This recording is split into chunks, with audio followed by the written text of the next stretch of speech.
Activate. It's the Pelon and Chubby Show with your hosts Rich Salas and Guy Murray, talking about comedy and everything that crosses their mind. It's the Pelon and Chubby Show. We're live now. Hello and welcome to another episode of the Pelon and Chubby Show, episode number 47. Who freaking 47, huh? Yeah. We're getting up to that number 50 now. Hey, how about this? I was looking at the calendar, and can you remember what our birthday is? What's You it, might. August? No, it was For Tremont, it was September 3rd.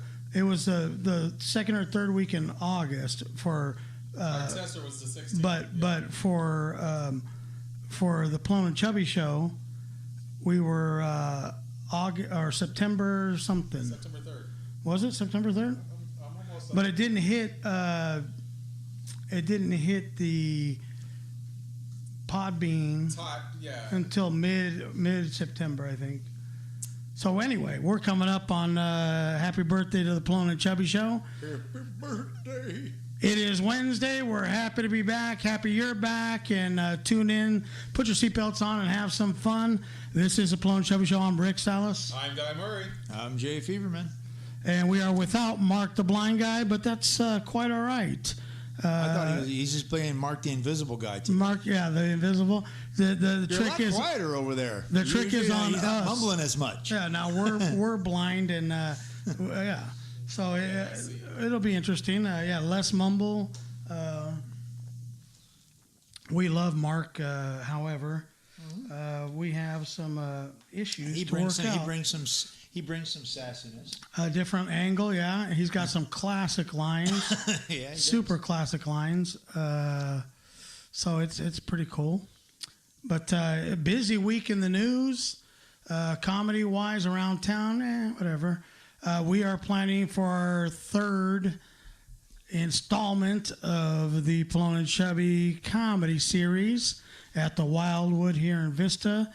Thursday, the 30th of August. People have already been calling and texting, when's the next show? We weren't sure if we were going to have a next show, but it is official.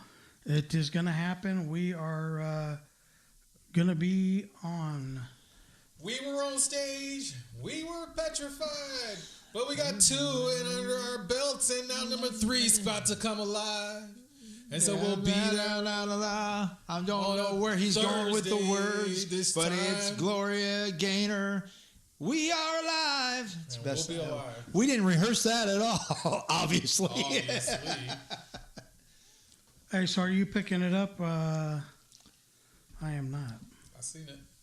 You did? I'm tagged in sharing. I'm on 20 shares already. 22. Really? Yes. People like him. So what anybody got? There's tons of stuff, like I was saying. What's going on? Whoever wants to jump in and go with what happened throughout their week, feel free. Well, I got to be the hump day guy today, and I went to the Instagram feed and got feedback that my hump day was pretty effective. Very hump day-ish. Oh, you at work you're talking about? Yeah.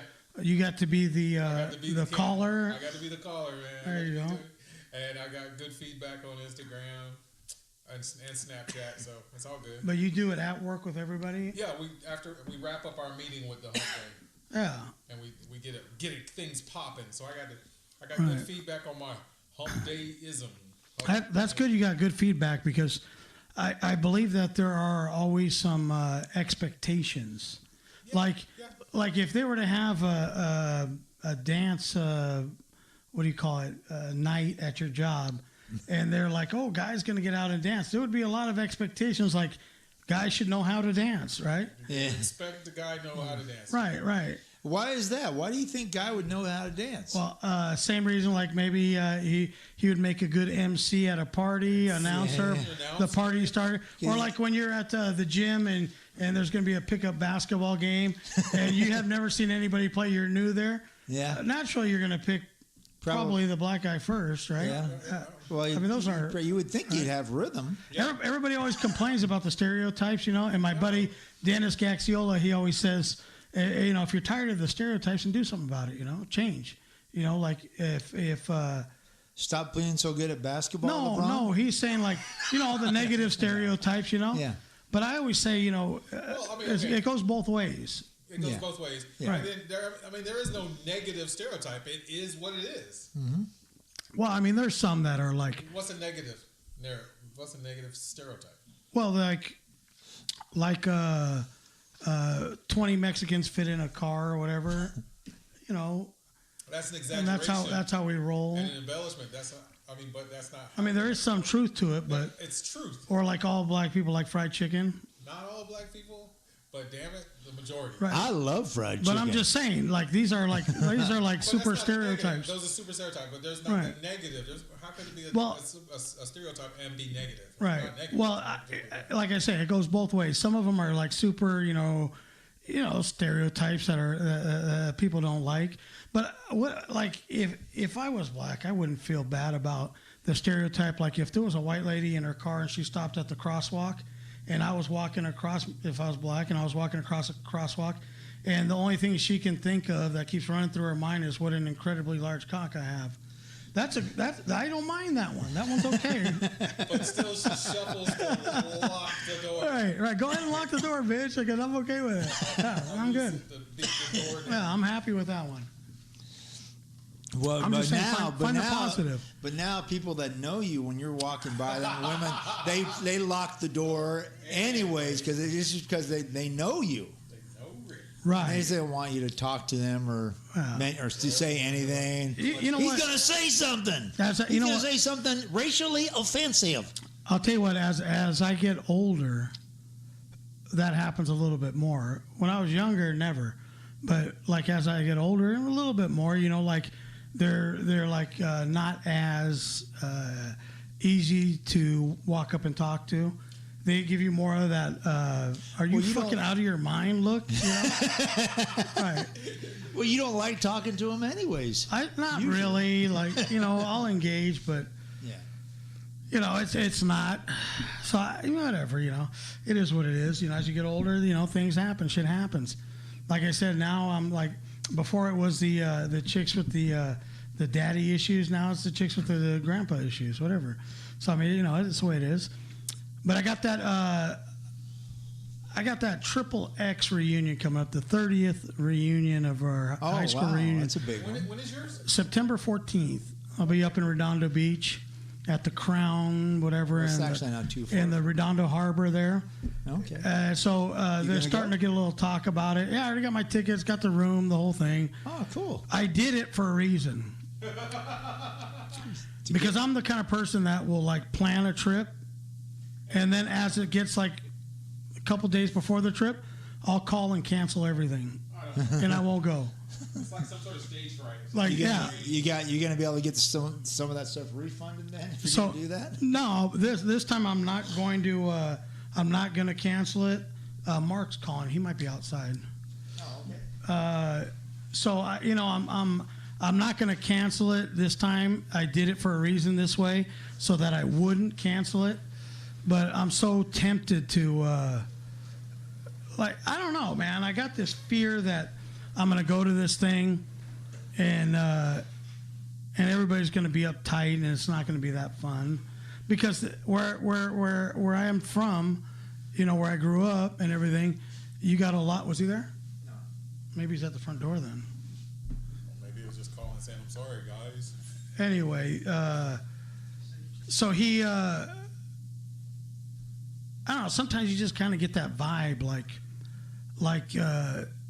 it might not be fun. Well, I think that in-person, up-close in-person access is going to improve the relationships. Most people reconnected on Facebook. And was he there? No, but I don't know. Anyways, he might show up. It's Mark. He's usually late. But here's the issue. Okay. I'm older now. All the other people are older. Yeah. Am I supposed to act different now that I'm older? Am I supposed to be like way more like mellow or boring? Because I went to my cousin's. Remember, I was up in Hermosa Beach at the saloon, and watch my cousin's CD release. Well, me being the way that I am, I was taking videos the whole time, and I was partying my ass off, dancing, like. Having a good time. Probably but not as good as it was guy dancing. But it you were was dancing. No, but this was white people music, so I was in my element, right? A lot of Pat Boone, right? Nah, so they do like all originals and shit. Clay Aiken. But the other band that was after them was like like fast, like a little punkish, metalish. Anyway, Slayer. So I was having fun. Yeah. But if you were like looking from the outside, you would have thought he's having way too much fun. Like at a whole different level than the rest of the people here, right? But they took it like, at least because he won't answer the phone no more, don't talk to me, whatever.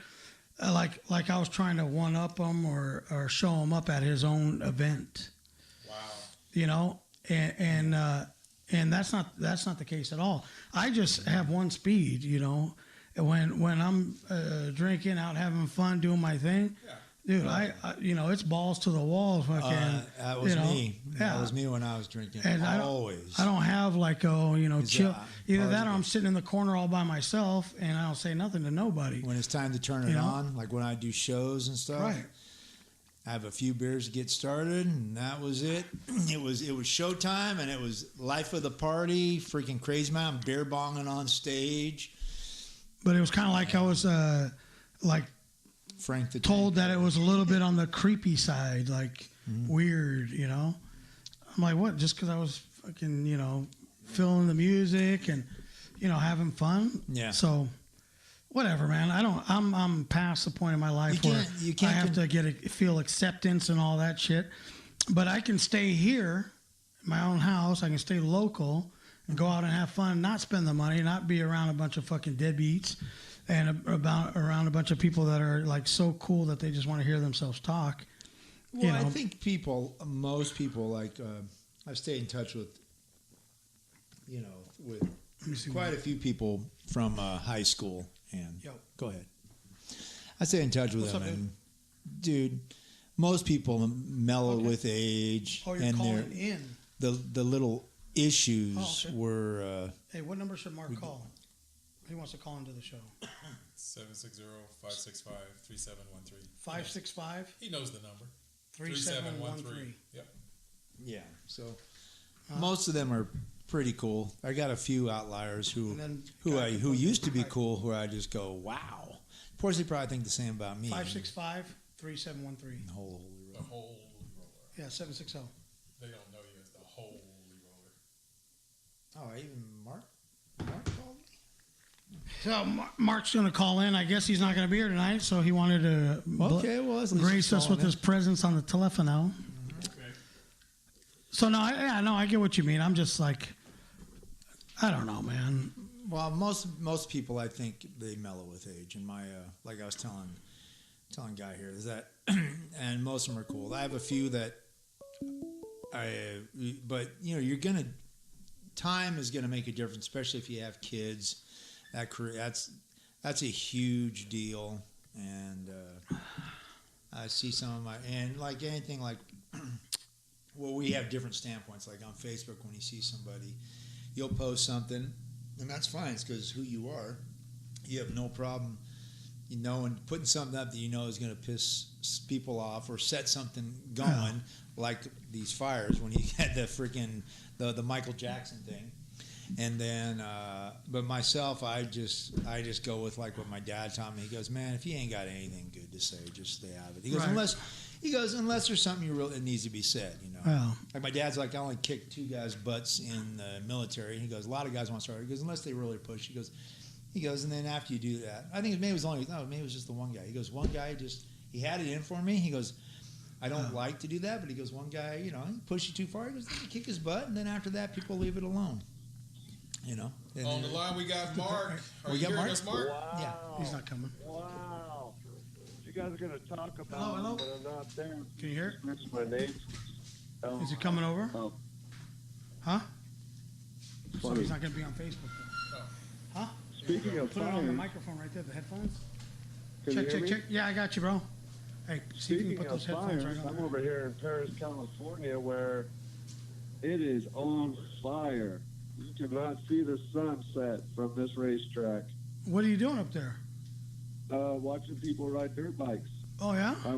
I carpooled over here with a buddy of mine. He took his boy and 2 kids out here to ride dirt bikes and wanted me to be a road dog. So I was picked up early this afternoon. That works. But driving out here, you can look over and see the front line of the fire. I mean, really, guys, everybody's saying it looks like Dante's Peak. Yeah, where are you at? You're in Paris?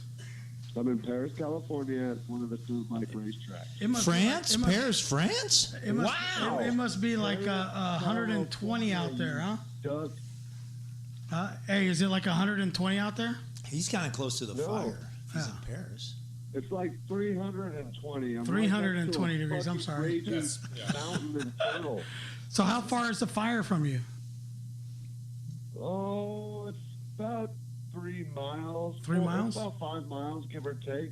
Far enough to where they're not shutting You down. got somebody that can get you out of there? Hey, but you know what? That's what I like about rednecks, man. They're fucking committed to dirt bike riding.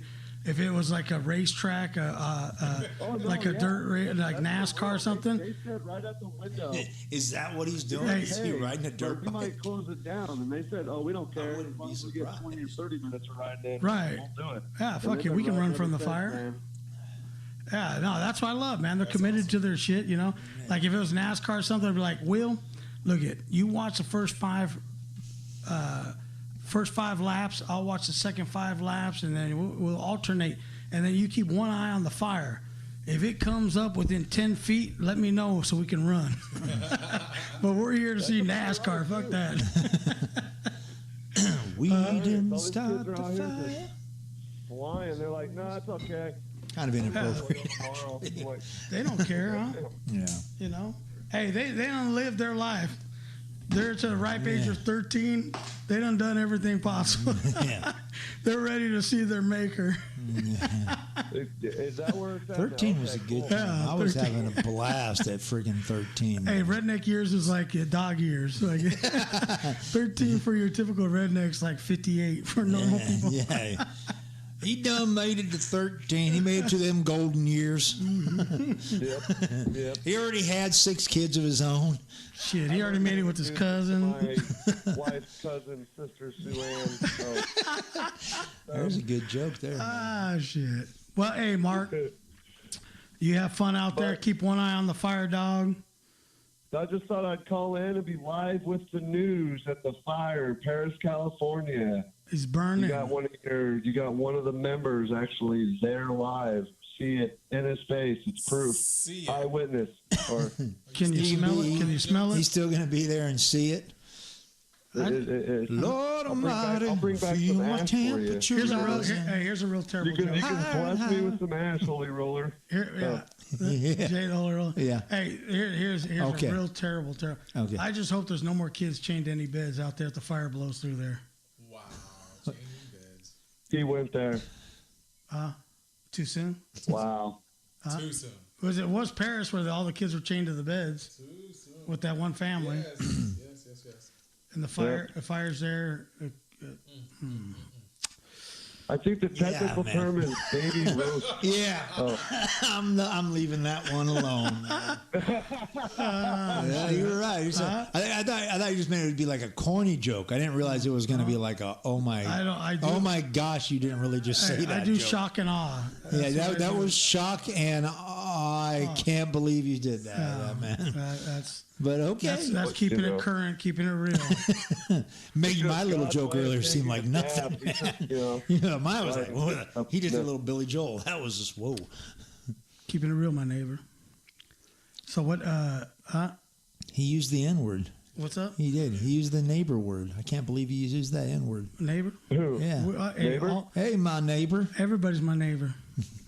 Right? All right, Mark, you go out there and have some fun. Yeah, be careful, buddy. You guys be careful. All right, have some good times. Talk about some great We're subjects, okay. 'cause I will be listening in later You're over. when I'm You're up in the middle of the night, All right. doing nothing. Cool. We will see you soon, dog. Talk about great subjects. Yes, sir. All right. Hey, we appreciate you calling in, dog. Jay Feverman, drink a beer for me. Oh, absolutely. You know it. Right now. He's gonna I'm do it doing right now. it right now in honor of Mark the Blind Guy. I'm Yeah, drinking just for this Mark. BEER. You know, I could see Do you Jay. think he I bought could it? see. Look, I could see Jay possibly at one point having a beer for somebody, but I have a feeling it'd be like, huh? I think so.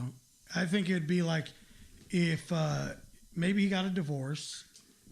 And he was really like, F it. Like, Just no, F it. but like he was like, oh, I'd be a he- total, hey, if he- I left, I'd be a total slut. hey, bro, he was I would just be such a dog. he was just feeling it, you know. Trixie's not And watching some that chicks shit. laying in bed, you know, spread. They're like, Jay, it's all yours. All you gotta do is have one beer. He's like, fuck that, beer's gone.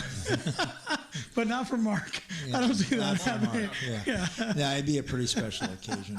Yeah, I take that not drinking pretty seriously. But no, I'd be a dog. I told my wife, I go, if we ever broke up, I go, I'm never getting married again. And You're done with it? If that. oh yeah, no, I said one and done, one and done. Hell yeah, dude. No, because I love my wife. I Hey, really yeah. do. Well, So if she, it's not even. I don't even know if it's if so she- much that. It's just. I could never see doing it again. I told her, I said, is there, because That was your first. That's your first. my first marriage and the only one it's going to be. I said, my dad, here's what my dad taught me. He said this, his dad taught him this too. And they were both married to the same woman until death do them part. His father told him, he goes, son, with women, let me tell you some things. He goes, you don't ever hit them. Okay. Oh. You get upset. My dad told me the same thing. He goes, if you get really, really, they start driving you nuts because men and women are different. They just think differently. So sometimes it's going to get crazy. And you get really upset. He goes, take a walk, go for a drive, get out, clear your head out, then come back and then talk it out. And then he said, now, if you get married, he goes, when you find the right girl and stuff, he goes, you got to try it once. He goes, for marriage, he goes, you got to try it once. What he in the goes, butt? No. He said, and then you got no, Jesus. Wow. Wow. And he said, and then he got no excuses. Uh-huh. You know, just try it. He goes, if you got to try it once. He goes, for me, it worked out. And for my dad, it worked out until my mom passed away. And with her, that's it. I said, I'm doing this one time. I had no intention. I was that one guy going, I didn't notice the good stuff between me and my father and my mother growing up. I noticed a lot of the bad stuff of the relationship, but not that it was looking back, it really wasn't that bad a relationship because I saw some of my buddies and what was going on at home there. So yeah, so I said one and done. And I said we'd have to be. I said if it ever happened, we'd have to still be cordial because we got our son. All right. But I can't imagine ever doing it again. Because think about it. Yeah, I don't know about you. Seem like your wife's pretty awesome. Kathy's pretty. She's pretty. Oh, great. she is. She's great, and she puts up with you. So she's like Superwoman. She's Wonder Woman, is who she is. Right. You know. I see the resemblance now. You know what? So, but I can't imagine ever.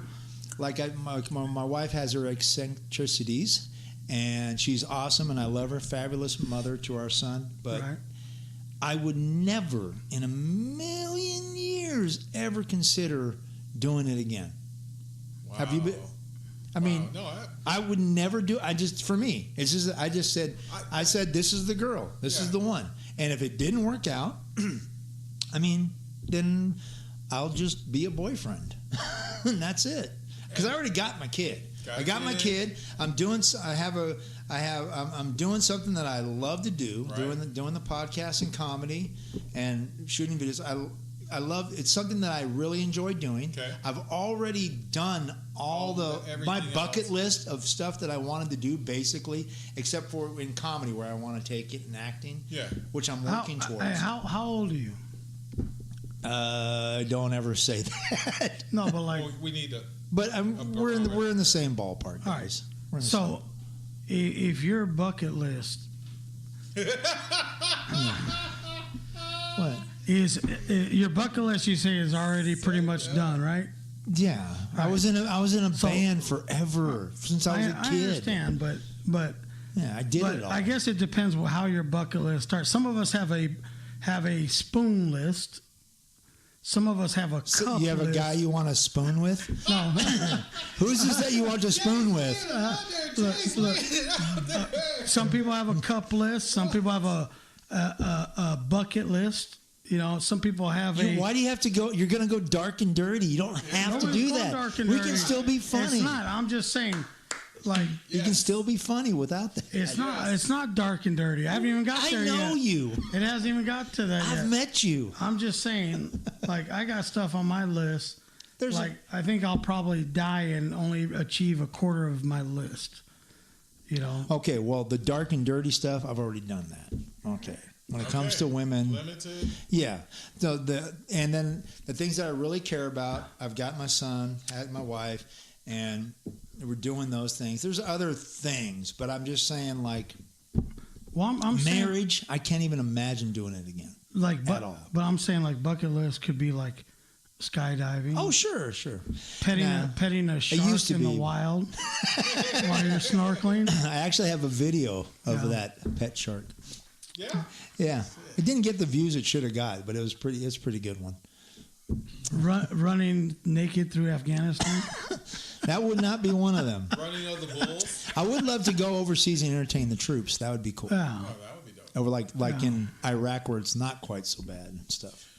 Well, I put this question out there and I didn't get too much, but it's like as a traveling comic or whenever you're away from home, and you want to do... Now, I have a bucket list for that kind of stuff. People I want to perform with and all that big time. There you go. And then doing SNL, all that stuff. All that's where I'm just scratching the surface. See? Absolutely. See? I was talking about like marriage and so the list is not that... I've already... Yeah. You were going dark and dirty. No. Well, I figured that's where you were going. Why? Why? Because you always black? do. Because I'm black? No, man. I can see you guys looking at me saying... No, of course, when it comes to comedy and entertaining people, there's still a ton of stuff that I have on my list. See, now... I think we all do. do. You go to another town, you can be anybody you want to be, and now you're performing for a different bunch of people.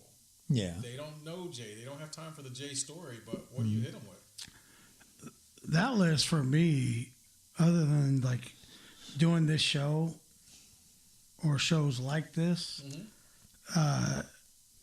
that's like the only thing left, like on my list. As far as like doing shows in front of however many people, working with all these different people, whatever, I don't really even give a shit about that anymore. You know, like that part of my list is done. I'm good with it.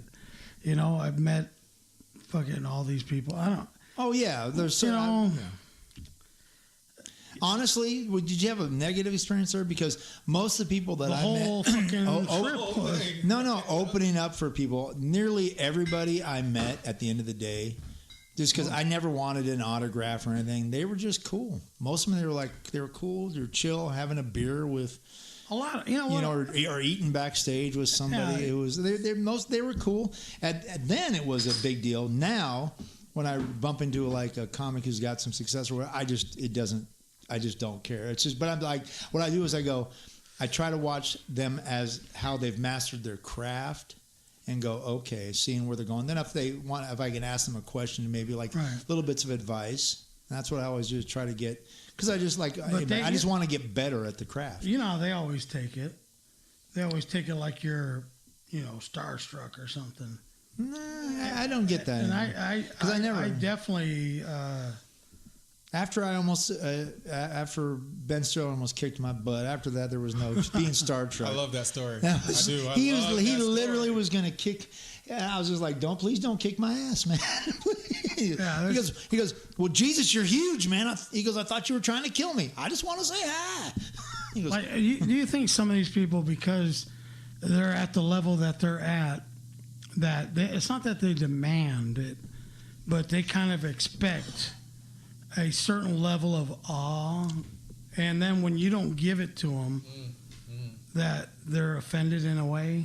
Like, I don't know. Maybe like, insecure people, but I don't know. But Most of the people, who's not? Most Like, of the famous people I met were pretty chill. I know, but you're giving them like what if you were to meet say Robert De Niro, which is a pretty big star, right? Yes. All right, so let's say you meet him. Most people are like, oh my god, right? But what if you were like, hey, what's up? And that was it. That was it. That's I'm just basically saying, what I'd be like, cool, bro. I'd be cool. It's Bob De Niro. Robert would probably be like, who the fuck is he?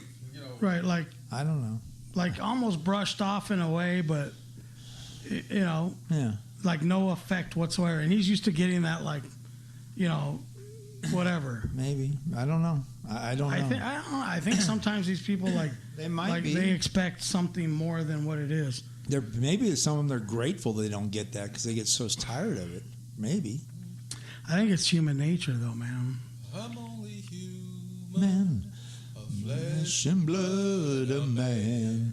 Robert De Niro. Born to make bad movies. He's actually made some great ones. He's but made some really good He's made some really bad ones last, too. But last ones of No, but you know what? but his early stuff, wow. He's got some amazing. Hey, you know the great one, where he's the Rupert Stillskin man and what is it, the comedian or what's it called? The one with Jerry Lewis. Oh. It's freaking awesome movie. It is a Scorsese film. Oh, okay. Yeah, Scorsese, Robert De Niro. Look it up, Dude, Maybe tell us what movie is that? It's with Robert De Niro, Jerry Lewis. Fantastic. The film. one he's selling cars in, where he is on the showroom and he's talking to that couple about a Cadillac or something. Are we talking about Robin Williams and No. Cadillac Man? No. Robert De Niro. De Niro, he's a car salesman, and he's like, I'm just trying to bring a little levity to the situation. I don't know. Oh my God, you got to watch that. Maybe I don't know. That is like one of the most classic scenes of all times. What the heck movie is that? Especially if you're in the car business, because you just sit back and you're like, oh my God. Yeah, maybe. Oh my God, this guy can't be saying this shit to No, me. if you want to talk about a great car movie that we watched the other night, it's a classic. My wife got it for me just because I like Bob Zemeckis and stuff. Used Cars with Kurt Russell. Yeah. Yeah. That movie is so freaking funny. Literally one of the greatest scenes of all time with the hello, friends. Marshall Lucky here from New Deal Used Cars. And I can't repeat all the stuff. And that's just that. Used Cars. Look it up. Buy it. If you can, find it on Amazon. Buy yourself a copy. Used Cars. One of the great comedies of all time. The other one, if you want an old classic that is pretty close to the truth of what happens. Obviously they stretch the truth a little bit, but Suckers. Oh yeah, And I forgot my about buddy The movie's Larry, called Suckers? yeah, I don't Larry think I know Bubbles that. Brown Bubbles Brown. is a comic from up in NorCal, Suckers. San huh? Francisco, The and he's YouTube in that channel. movie. He's one of the people buying a car, and he's in the booth, and the guy's talking. But that movie is probably as close to reality as there is. Suckers, huh? Yeah, Suckers. Rent that thing or watch it on TV. You can probably go online and just Oh, yeah, I'll watch it. download Yeah. it for free. Suckers. But, Suckers. I don't think it was a box office smash. I never heard of it, so. But if you're in the car business, then it'll definitely touch a nerve or something. Well, like speaking about that, about movies, then about like being in the business, I'm in the business with the restaurant business, waiting. Now, a lot of that stuff, if it happened, I would with the guys with the ball sacks. None of that crap. They'd be so fired and everything. But what's going on? hand is picking up everything. Sorry. And then. It's okay. They're bombing right now 24 hours a day at Camp Pendleton, so most of the people will just think it's the bombs going off at Camp Pendleton. Last night we're laying in bed and we're like, is there somebody like ethnic driving around the block? I had some. Like you got the base, Yeah. right? Yeah, And they then we're were like, doing no. It's just Pendleton. Is that Camp Pendleton? I had This somebody far tell me, I away? don't even know who it was. I was at work and someone goes, a guest and said like, oh man, I heard Pendleton, blah, blah, blah. And I go, actually, I love Pendleton. Why is that? Because those guys keep the bad guys out, man. We got to deal with our own stuff here, That's but the sound of freedom, man. I appreciate that. Dude, the Marines, hoorah! You guys are awesome. My dad he was stationed at Camp Pendleton. But keep this in mind. Okay, they're protecting us, right? Yeah. But I believe that's like in the top 5 or 10 places to nuke first on the list of shit to hit. Yeah. But they're probably pretty protected. Right. But once that happens, if one actually touches down, I think we're going to see the end of times because everybody's going to be pushing at the same time, and you can't stop everything. Yeah. Well, let's hope not. No. There's nothing you can do about that. But I went from comedy show to gloom and doom. Yeah. We're talking about funny movies. Waiting's a very funny movie, right. And the girl who's freaking out the waitress, so funny in that role. You have somebody's got a cousin? That's my cousin Patricia. Hey, Miss Dawkins Park. Hello, cousin. Nice. From all around the world.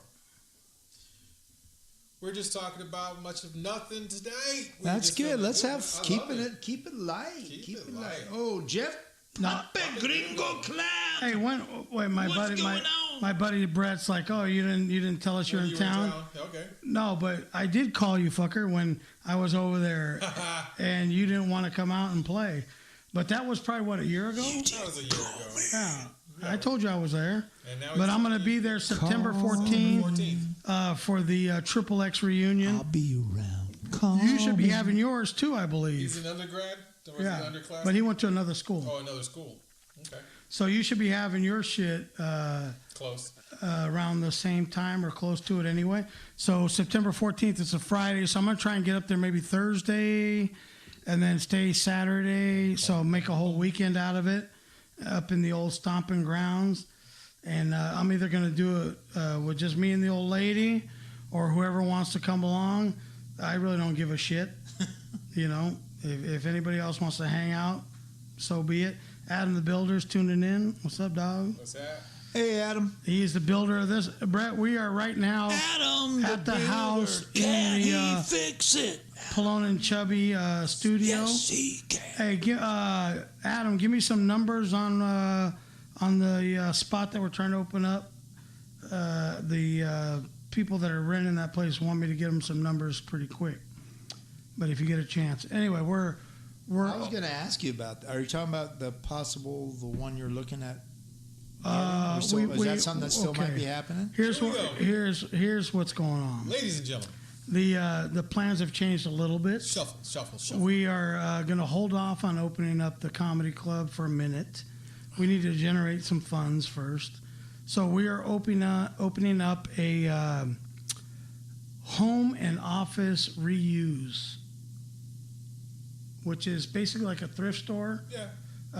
But a little more office furniture, home stuff. My brother was like exec type, whatever, for Goodwill for a few years.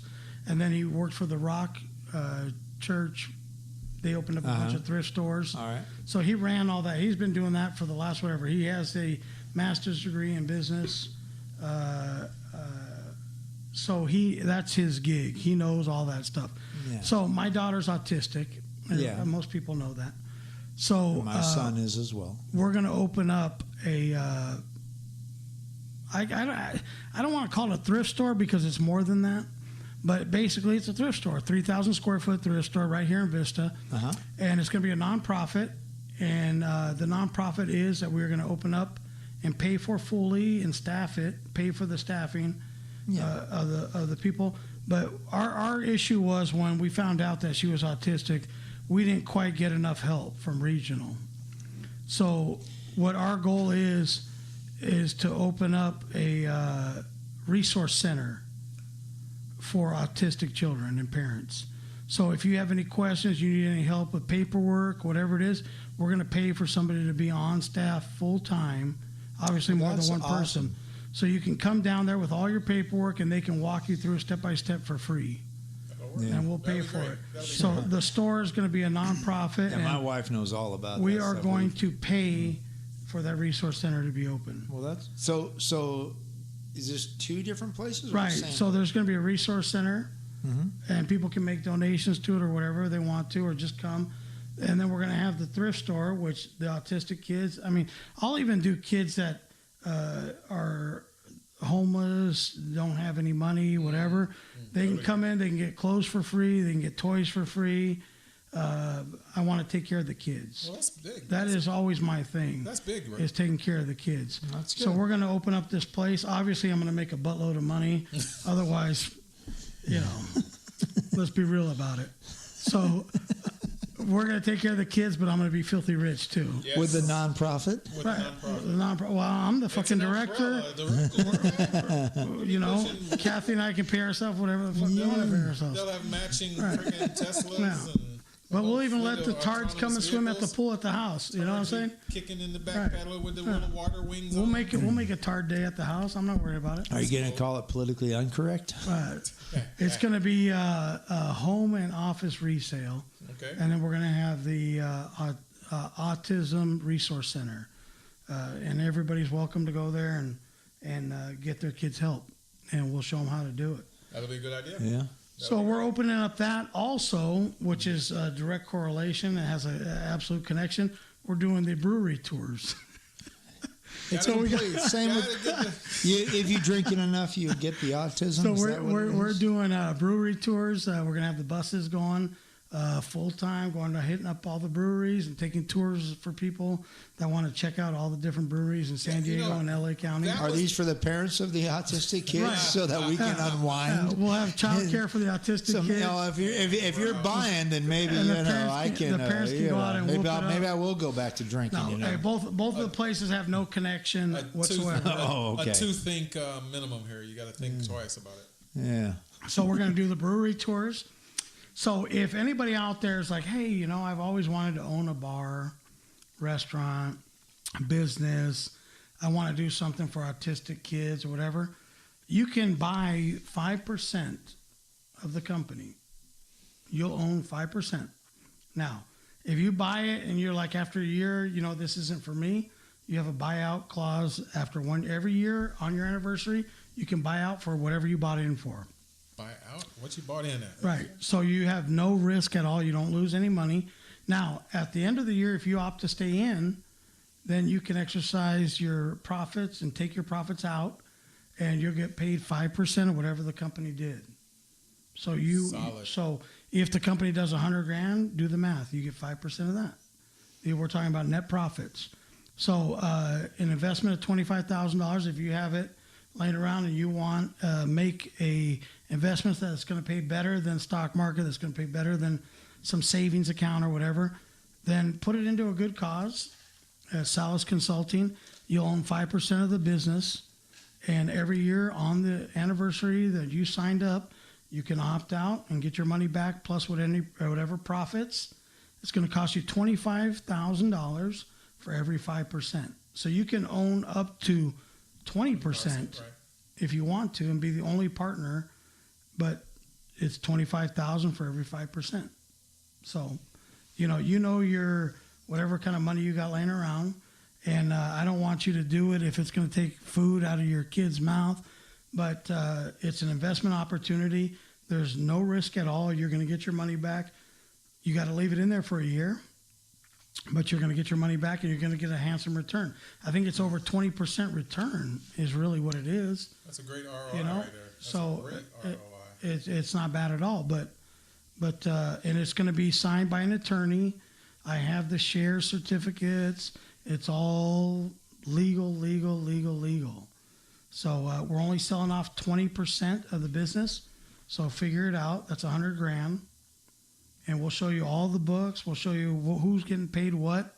But we're only going to raise $100,000 right now. We're only going to sell off 20% of the company.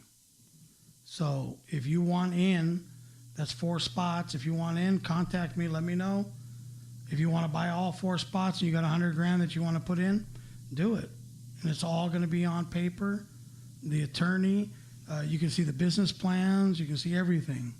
So it's up to you. One way or another, we're going to get the funds to do it, and it's going to happen. So I would just like people that I know that listen to the show, that are friends, family, whatever, to be the first ones to take an opportunity and make some money with us. So Okay. Right on. that's All it right. on that. Right on. Wow. And on your shirt side, Beastie Boys, man. Beastie Boys are one of the few rap acts that I actually really enjoyed because they were such innovative writers, Right. and they always they were just very good at what they did. Right. And what's your favorite album? Like the original one, or You know what? Or did you? Were you? I what would did you say like? that I would say the earlier stuff, is what I enjoyed the most. But I liked all their stuff. I thought they were great. And I wasn't like one of those people like, I kind of like rap music, but now that they're a white group, I'll listen to it. It was never anything about that. It was more like I thought they were good. They had Brass Monkey. Monkey. Oh, the license Yeah. to kill. That funky monkey. And you know what? Brass Monkey. It's also stuff like that when you were in school and you went to the dances, the music Yeah. they played at the dances, and that was what was at the time. Like Run DMC, Run DMC, baby. Love Run's that. House, My Adidas, My, oh yeah, Run DMC. License to Ill. Yeah, absolutely. You be illin'. I mean, it's like It was crazy, absolutely. man. Sabotage LL Cool too. J at the time. LL Cool J. Yeah.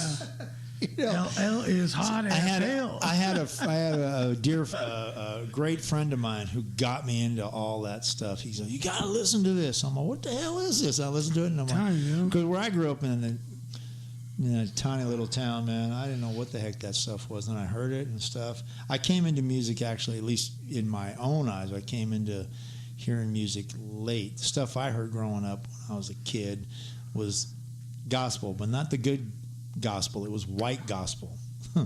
The white gospel has gotten a lot better now. Tell you what, contemporary Christian music has gotten a lot better. But back then, You ever there was been- some pretty horrible stuff. You ever been to a Baptist church? Yeah. No, I've seen the footage, and they got some good. They got some good music, man. Do it, Rick. Yeah, I love it, man. feel the Holy Ghost. Oh, I love it. It's like we were watching the classic The Blues Brothers, and then he had Reverend James Brown, man. Can I get an amen? He's just like, do you see the light? Yeah. Do you see the light? Yes, the band. You ever seen band. Sam preach in his old days? Yeah, He Sam Kinison? was a real preacher. Yeah. Wee, boy, he brought some fire. yeah. But And then he took a. well, No, he's And he was a great comic too. but God, he was funny. De La Soul. Oh my goodness, that was kind of like when the jungle vibe had come, and then it was Daisy Age, and that was real a good. I mean, whoo, man. Yeah, I haven't heard enough of that. Tribe Called Quest. The Jungle Brothers. Yeah. And There's some then, good stuff. Raw bass. African Bambaataa and the Planet Patrol. That was when it was break beats and real break dancing, and Joe would sit there and he just looping R&B tracks to make new songs, and it'd be a 12-minute, 30-minute song with just the break beats. Yeah. So I take it you didn't listen to a lot of Creedence growing up. I listened to a lot of everything. Yeah, I know. Me too. I listened well, to later on I did. After I got exposed to music. Right. I was raised on, I mean, seriously, everything. Creedence Clearwater Revival. I was raised with Ray Dude, Stevens. Hey, AC/DC, when they were way back Van when. Halen 5150 album was probably Journey. one of the best. Hey, I would agree. 5150 is the best Rolling Van Halen album ever. Stones. Sorry, David Lee Roth fans. 5150 is a masterpiece. The Rolling Stones. You had. I love the Stones now. I'm just saying I came into it late because I grew up in a tiny town. Led the only radio Zeppelin. was country music and stuff. Really Dude. good stuff, man. But I mean, I listen to Led everything. Zeppelin, one of the greatest bands of all time. What's the name of that all song? time. I'm not a big fan. What? I like them, but I'm not a big because they have their songs go on far too freaking long. I was a Kiss fan. Well, duh. Moby Dick. Have you never? When the levee breaks, hey, when the levee breaks, no, let me know when the song's over. Look, 8 freaking minutes? Obviously, are you kidding me? Bro, obviously, you never fried. I'm not a druggie. I'm not. Because if you did acid, actually, that song really feels like 3 minutes. Actually, I did. Iron Butterfly song? What was that? Iron? Oh yeah, Iron Butterfly. And I got a Davida. Black baby. Sabbath. I love Black Sabbath. Oh, man. Black Sabbath, forget about it. I got it in my car right now. Iron Maiden. I love Iron Maiden. Man, Iron Maiden kill. Hey, you Zepp heads. Hey, the reason I got, like I said, I got respect for Led Zeppelin because I was in a group that we got to open up for Led Zepp again at the House of Blues in Anaheim, and they were the nicest guys, and they put on a kick-butt 70s vibe Led Zeppelin kind of show, and the singer is fantastic, does a great Robert Plant, and I do appreciate, after that, I started to get into the music. I said, I'm going to give him another chance. Okay. Because there were a few songs I love Going to California, and of course, Stereo, but it's been overplayed, and I always loved rock and roll. Hey, is that something like going back? Been a long time since I rock and roll. Is that like something like going back to Cali? Cali. I'm going back to Cali. LL Cool J, right? I don't think so. Yes. But I don't think so. No, Mama said knock you out. I mean, I'm seriously. I could recant Ray Stevens songs because I was raised. I love Ray Stevens. Guitar Zan. And his jungle band. Oh, then Weird Al came along and just destroyed, did everything. Weird Al, come on. He did. He could do it. You could almost do it right here. Riding on the bus on the boulevard, and the place was pretty packed. Couldn't sit. The pervert in the back. I think I'm missing a contact lens. I think my wallet's gone. I think this bus is stopping again. Let a couple more freaks get on. Look out! Another one rides the bus side. Oh, Weird Al, man. God bless him. He had the last album he put out went #1. That's so great. Yeah. That's awesome. Great for you, Will, Weird Al, man. But, I listened to a variety of stuff, but I was saying that the Beastie Boys really were innovators, and they just, Sabotage, and they were good. They were good. It's a shame that, was it Mike D who died? Which one died? Mike. Was it Mike who died? Yeah. A few years ago? Young guy still, too, man. Yeah. Damn. What was it, cancer or something like that? Liver, I think it was. Damn. Sucks, man. Cause but he did it and stuff. Music, movies. I don't know what we're trying to entertain people. What else is there, man? That's what I love talking about is that kind of stuff. So. I like I said, when you put it out there and you go traveling, and you may have a strict tour rule, but you want to make some extra money or make some extra contacts. How do you try to find extra gigs while you're out there gigging? Was that a thing when you were traveling with your band? Like gigging and finding extra gigs, or everybody piled into a bus, everybody squeezed into one room, cutting corners, saving money? Yeah, we didn't get to tour that much. We did get to do it some. The biggest one was we went to Mexico, and we did. Right. It was just that. For that, there was a festival, there was TV, whatever. It's like Good Morning Guadalajara. Okay. And I was all I remember about that. I remember every show, but I remember just being. I said, I'm a young guy, I'm single, and I'm on tour in Mexico. And we're going all over Mexico. I was hammered the whole flipping time. I remember it was on the 8th day of the tour when I went, you know what? Today I'm not saying I'm not gonna drink, but I'm gonna wait till noon. That sounds like a successful tour to me. I was starting at 9 a.m. We're in Puerto Vallarta, the start of the tour, and I'm getting fed fish on a stick, and girls are buying me Coronas, and I'm just sitting there going, and I'm on the beach just going, and we got a 3-night stay there in Puerto Vallarta. I'm like, this is a pretty cool gig right here. How old were you then? God, what was I? I was 20-something. It was mid-20s. Wow. It was. Got to see some road there. Then it was beautiful, man, nice. and just everything, and just it was a band that had split up, and then the lead singer calls up and goes, "Hey Jay, you want to do a tour?" I go, "What do you mean? We've been split up for 2 years. I got another band." He goes, "No, it's fully funded. We're doing this. We're going to be on TV." Nice. Blah blah blah. He goes, "It's whatever 2.5 weeks of your life or whatever it is." And I just said yes to a brand new job, and then I had to go in and tell the boss. I go, "Look, I really need to take off this thing." And it was during like one of the busiest times of the year, Easter vacation, and I just went spring break and all that stuff. I go, "Hey, if you're down, you got me. If you let me do this." She goes, "What do you mean?" I go, "But if not, either way, I'm going." Wow. I go, "I don't have a family or nothing." I go, "I'm going. This is an opportunity of a lifetime." I'm picking up and going.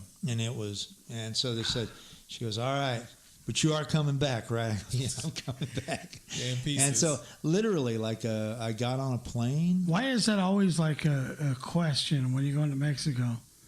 Are you coming back? Well, with the guys I work with, that is a legitimate question. Dude, I've gone down there. It's like shit didn't happen exactly how it was supposed to. Oh no! Like 2-3 days later, I had to pay for the guy. My guitars my bass guitars were on the friggin' plane. They went in there on this little old plane, and he's like, "You don't have passport. You can't go." And I was like, but I go, "It's friggin' Mexico, dude." And this is a while ago. And he goes, "Didn't you have a California driver's license?" Yeah, and so he tells me, he goes, so I realize, I go, "What's it gonna take?" He goes, "Well, for $80 American dollars and the for friggin' $80, he gives me a student visa or whatever." Right. You know, so he just wanted his money. Did you thank him for saving you all that time in line? Yeah, I go, "Just what's it going to take?" And the bureaucratic American system. He goes, "I'll say you're a student." See, in Mexico, they just notice I give him more of an Arab accent, even though we're in Mexico. Yeah, they do it right there on the spot. Yeah, he goes, "Just right there." Well, it's nice. He goes, there you go." Yeah, there you go. Yeah. The Taliban alive and well in fucking Mexico. That's right. Jay's terrible. He's a good singer, but he's terrible at fucking acting. Yeah. Well, I just don't know which one to do, man. It's okay. It could have We're been from mistaken England. Mexicans are mistaken for fucking terrorists all the time. Yeah, look right now I got the beard. They're like, "Oh, fuck, maybe you'll fit in nice with the you put a turban on you, man. Put the towel on top. I'd be fucking in like Flynn. Yeah, you would be. 1,000 virgins for sure. He's bombing. Yeah, and they're male virgins, though. It's all right, whatever. Right in the butt. So, you know what? I came across some Sid and Mary Croft you remember Sid and Mary Croft? They had the Shazam Hour, Real Action, Wonder Bug. I might have to take your word on that. The Almighty ISIS. They had these superhero act out action movies. What are you laughing out about over there? Jeff, he did. Okay. I'll tell you later. Go on, finish your story. But I was like, how well those were done, even though it was cheesy. It was the 70s. It was like the 70s, and it was Almighty ISIS, the power of the gazelle, and it was this superhero, and she was protected for her identity with a pair of glasses, the whole Superman thing. But she was ISIS, and she'd do this incantations and everything, and she'd be flying. And her name was Isis? Yeah. Isn't that the goddess of the goddess of the Nile and but no, what is she the goddess of something? Of light and of fire or love. Yeah, and so she would do this incantation, and she would wind up flying, and then she'd have a new incantation for whatever it was. Was this on a special black channel? No, it was regular, the white regular ISIS. ISIS, baby. She was all bad. But you don't remember? Do you remember Wonder Bug? Okay. You remember Wonder Bug? Look, no, I have to explain something. You're asking me these things. You don't remember Okay, Wonder Bug. as a child, he had no TV. We didn't have much TV. We had no cable. We ate government cheese. The fridge was not full ever. I didn't get this size until I started making my until I started making my own money. Like you know what? I told my mom one time. I said, one of the greatest feelings for me in my life was getting on stage and calling myself fat. Like how like the Chris Rock joke. But really it was like a weight lifted off my shoulder. Like the day I could actually get up there and call myself fat, was like huge. So I said, I told my mom, I said, I wish I could have only done that at an earlier age in my life. So what were you, like 4 or 5 when you got to that point that got on stage? No, so my mom says, I said, I only wish I could have done that at an earlier age. She's like, what are you talking about? You were skinny your whole life. Dang. You didn't get fat until later on in life. It means I'm doing good, Mom. I'm doing so good now. I'm doing good. I'm doing good. Like, I'm doing good. Success looks good on me. Success, I do good. I do good. Give me another cannoli. You couldn't have said it earlier in life. Give me a cannoli and a pizza, okay? There's no way you could have said that right. earlier in life. But you know how, like, what do they call that? What's that word they use? It's just like... I got a wife who loves to cook, so now, I got to watch my gut. It's like You're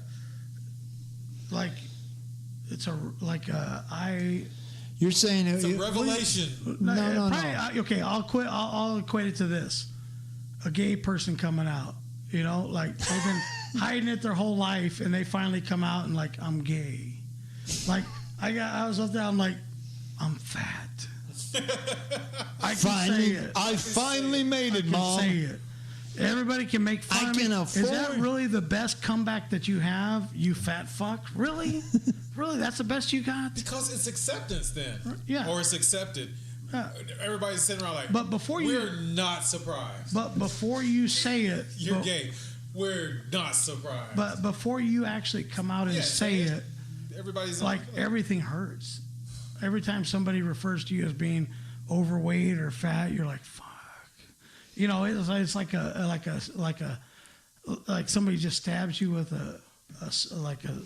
But once you've accepted it and go, I am fat. That's it. Yeah, you're like, that's all you got. If that's all you can say about me, you've definitely lost this battle. Because I've already accepted it. I've accepted it. If I'm making jokes about myself being fat, then all your jokes are fucking no good. Well, yeah. Once you do that, then it takes away any kind. But I would encourage everybody that's out there, like maybe at work when it's nice and quiet, just like maybe stand on top of your desk and just like, I'm fat, or whatever your problem is, or whatever whatever you're hiding, right. Or like, and just let it go. My wife, before our son, she was a friggin' twig, and all I kept saying when I love my wife, she was beautiful. I was when I would tell when I was like, when I talk about her, I go, that girl needs a big frickin' sandwich, man, and after that she needs to eat another one.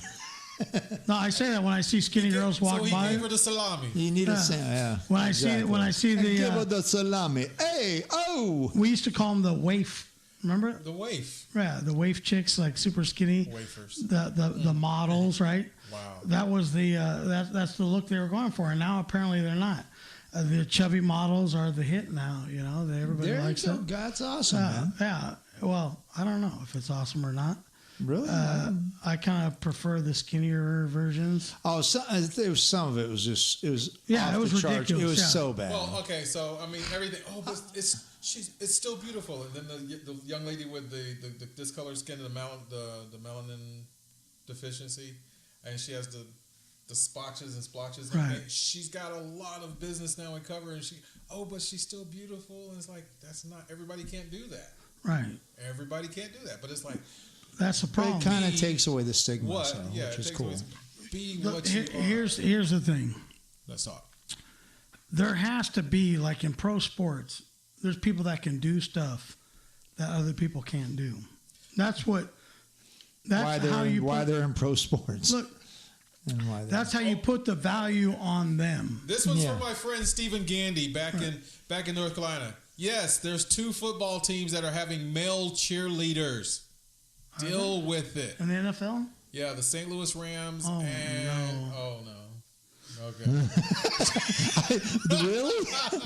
And that's St. my Louis, I think team. that's fine, man. St. Louis Rams and I think not What? Indianapolis. I think I told Because Indianapolis, there's a couple teams that Why? don't have cheerleaders. Why? Because the guys have made enough Is- stink about it that Is they're Duke gonna actually wear gonna- Speedo? It doesn't matter what they wear; it's what they represent.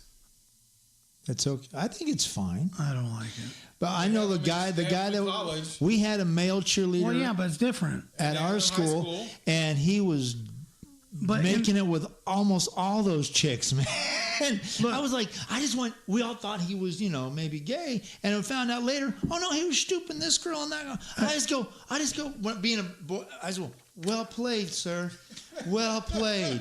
Hey, but in high school and college, it's like a sport. I mean, he Cheerleading. Have you watched it? I mean, they throw them in the air and all that. Oh, yeah. Mr. They have competitions. Yeah. It's Yes. like, but in the NFL, it's for one thing and one thing only: tits and ass. That's all you're looking Yeah. for. They don't have that much of an impact on the game anyway. You don't even No, they're just pay eye attention to candy. them. You don't Exactly. Yeah, it's exactly. eye candy. halftime or a I little don't care. break, They come out there, dance, fluff. So I don't want to be like impaired, cheering for my team, and look down and see a set of ass cheeks and be like, "Oh fuck, that's the dude." well, if the guys are, it depends on I what don't want they're to see wearing. it. I don't want to see it. It I don't wanna depends. see it. It depends on what the guys are wearing. Really, I don't care. Really, Rick, you don't want to see. I don't want to. it, No, I'm cool with it. If he's got chaps on and assless chaps, That's the thing. dancing, Look, giggling, It's so funny. I Dude. just wrote a joke today about my kid. That's the thing. Like now, like everybody has to be accepting of everything, right?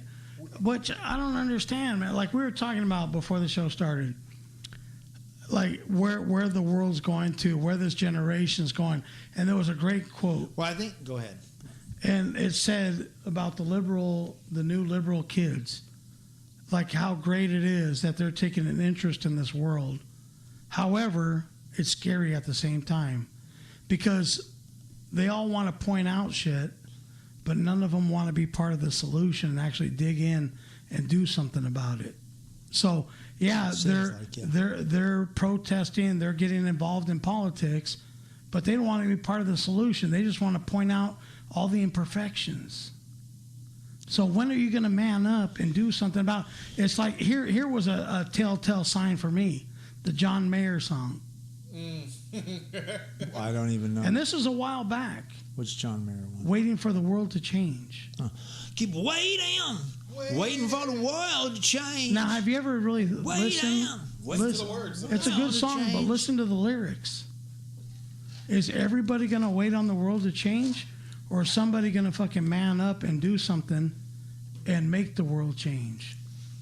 Make that We change. can all notice all the imperfections. I'm starting with the man in the mirror. Yeah. Oh, yeah. Wrong messenger, but he had the idea. To change his ways. Come on. I don't do a Michael Jackson impersonation at No, all.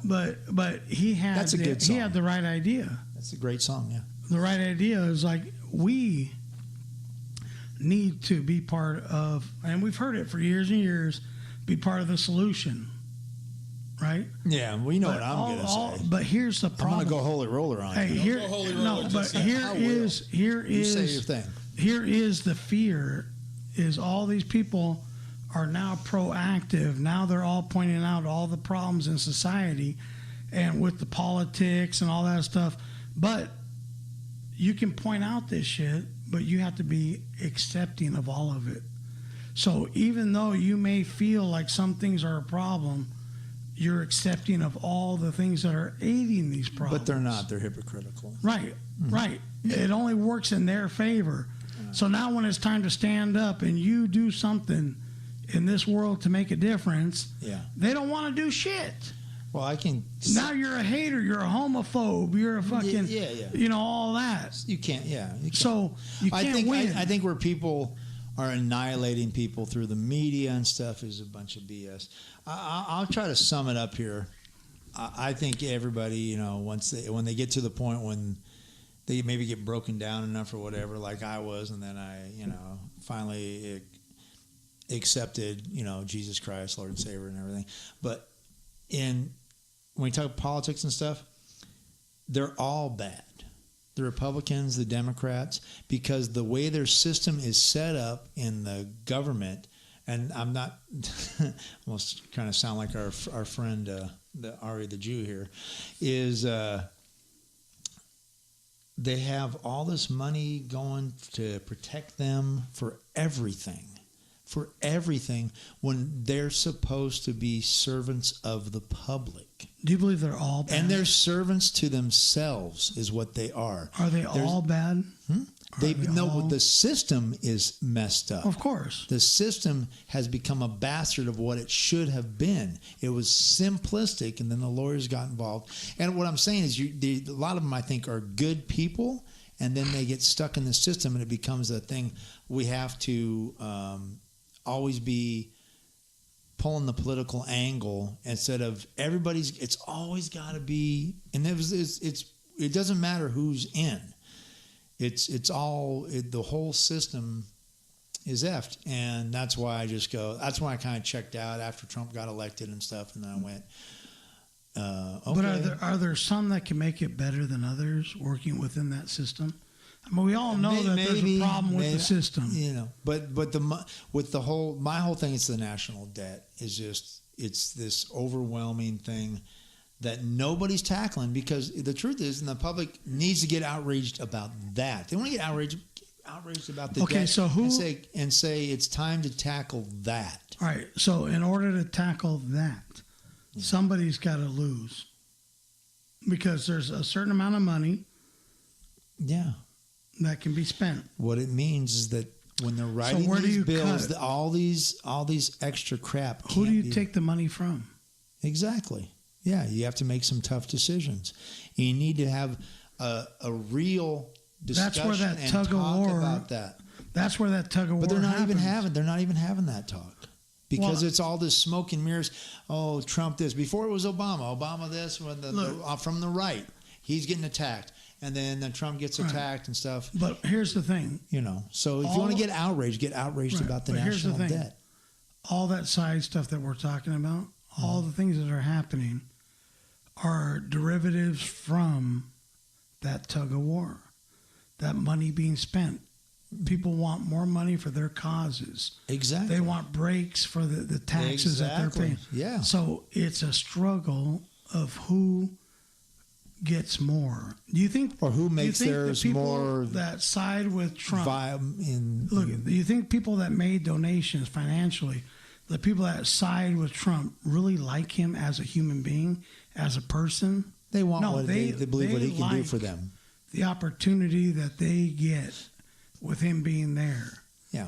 Over somebody else, right? Yeah, of course. So what it really comes down to, same thing on with Obama got elected, right? And so who benefits Bush before him and everything. Right? Yeah. So my thing is, all these people that are complaining, that are arguing, that like Obama got cheers for just showing up at some shopping center somewhere, like how many million people, whatever, like. Now all of a sudden he is the greatest president ever, when nobody liked him when he was in office. So it's funny to me how we waver in our beliefs, our opinions so easily.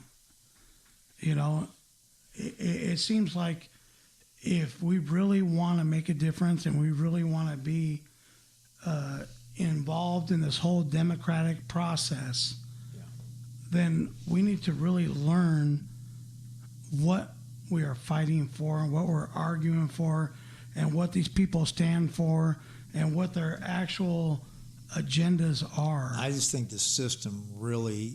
Well, we have to look at the system of how it's set up, and it needs to be stripped down to its, the basics. And no more of the friggin'... When you write a bill, just have it be friggin' simple. Just keep it basic, because we're spending. That's where even though he can be kooky, I really like Ron Paul. Right. I really like Ron Paul and stuff when he talks about. He's always talking about the debt and stuff, And he talks about the realism of changing it in Washington. He goes, yeah, it just probably isn't going to happen. And at the end of the day, That's why I'm a believer and go, yeah, at the end, screw it. I'm gonna get beamed out of here anyways. Picked up and delivered to someone else. No, I mean, but if he tarries, he waits on that. If Jesus doesn't come back for a long time, then I got to do the best I can and try to raise. Like we both got young kids, and we want our kids' world to be better than the one we grew up in, right? Or at least salvageable. And right now.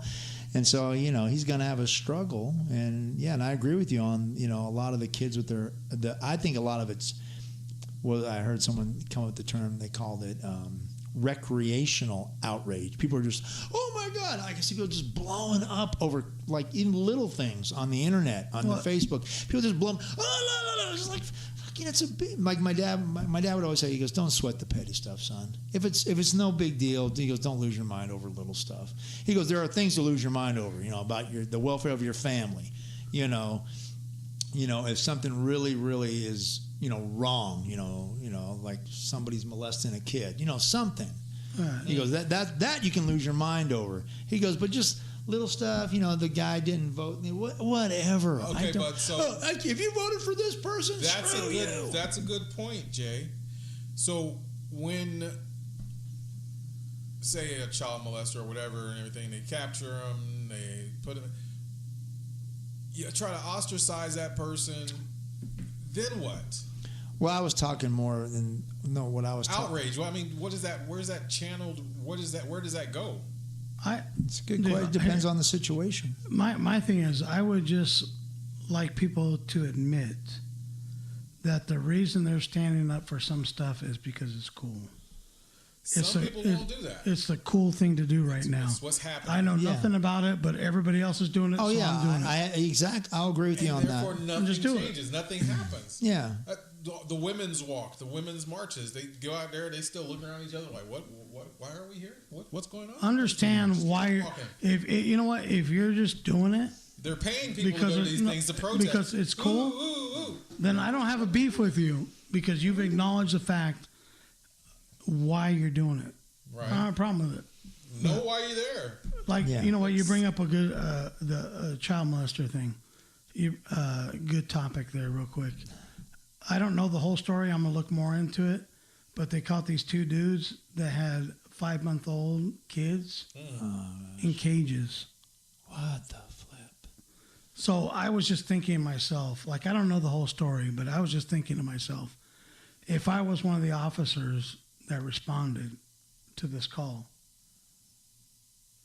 would I allow them to live? Or would I risk my job and kill the motherfucker right there on the spot? Yeah. You know what I'm saying?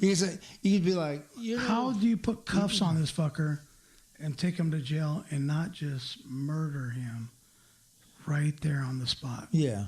Well, I try to do it not with the kid looking, but you try to. Yeah, I get you. Absolutely. What? The kid looking.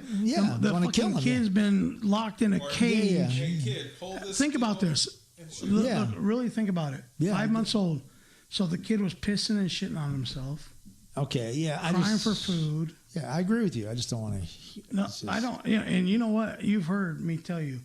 I hear voices and shit. Kids' voices crying. And this is something I struggle with. I hear, when I'm laying in bed, kids crying. It's because you think about Thousands of kids crying that are being mistreated. And it haunts me. And I want to do everything in my power to save them all. You want to be the catcher in the rye. But I'll lay in bed and I'll just hear the crying. And I don't know what to do.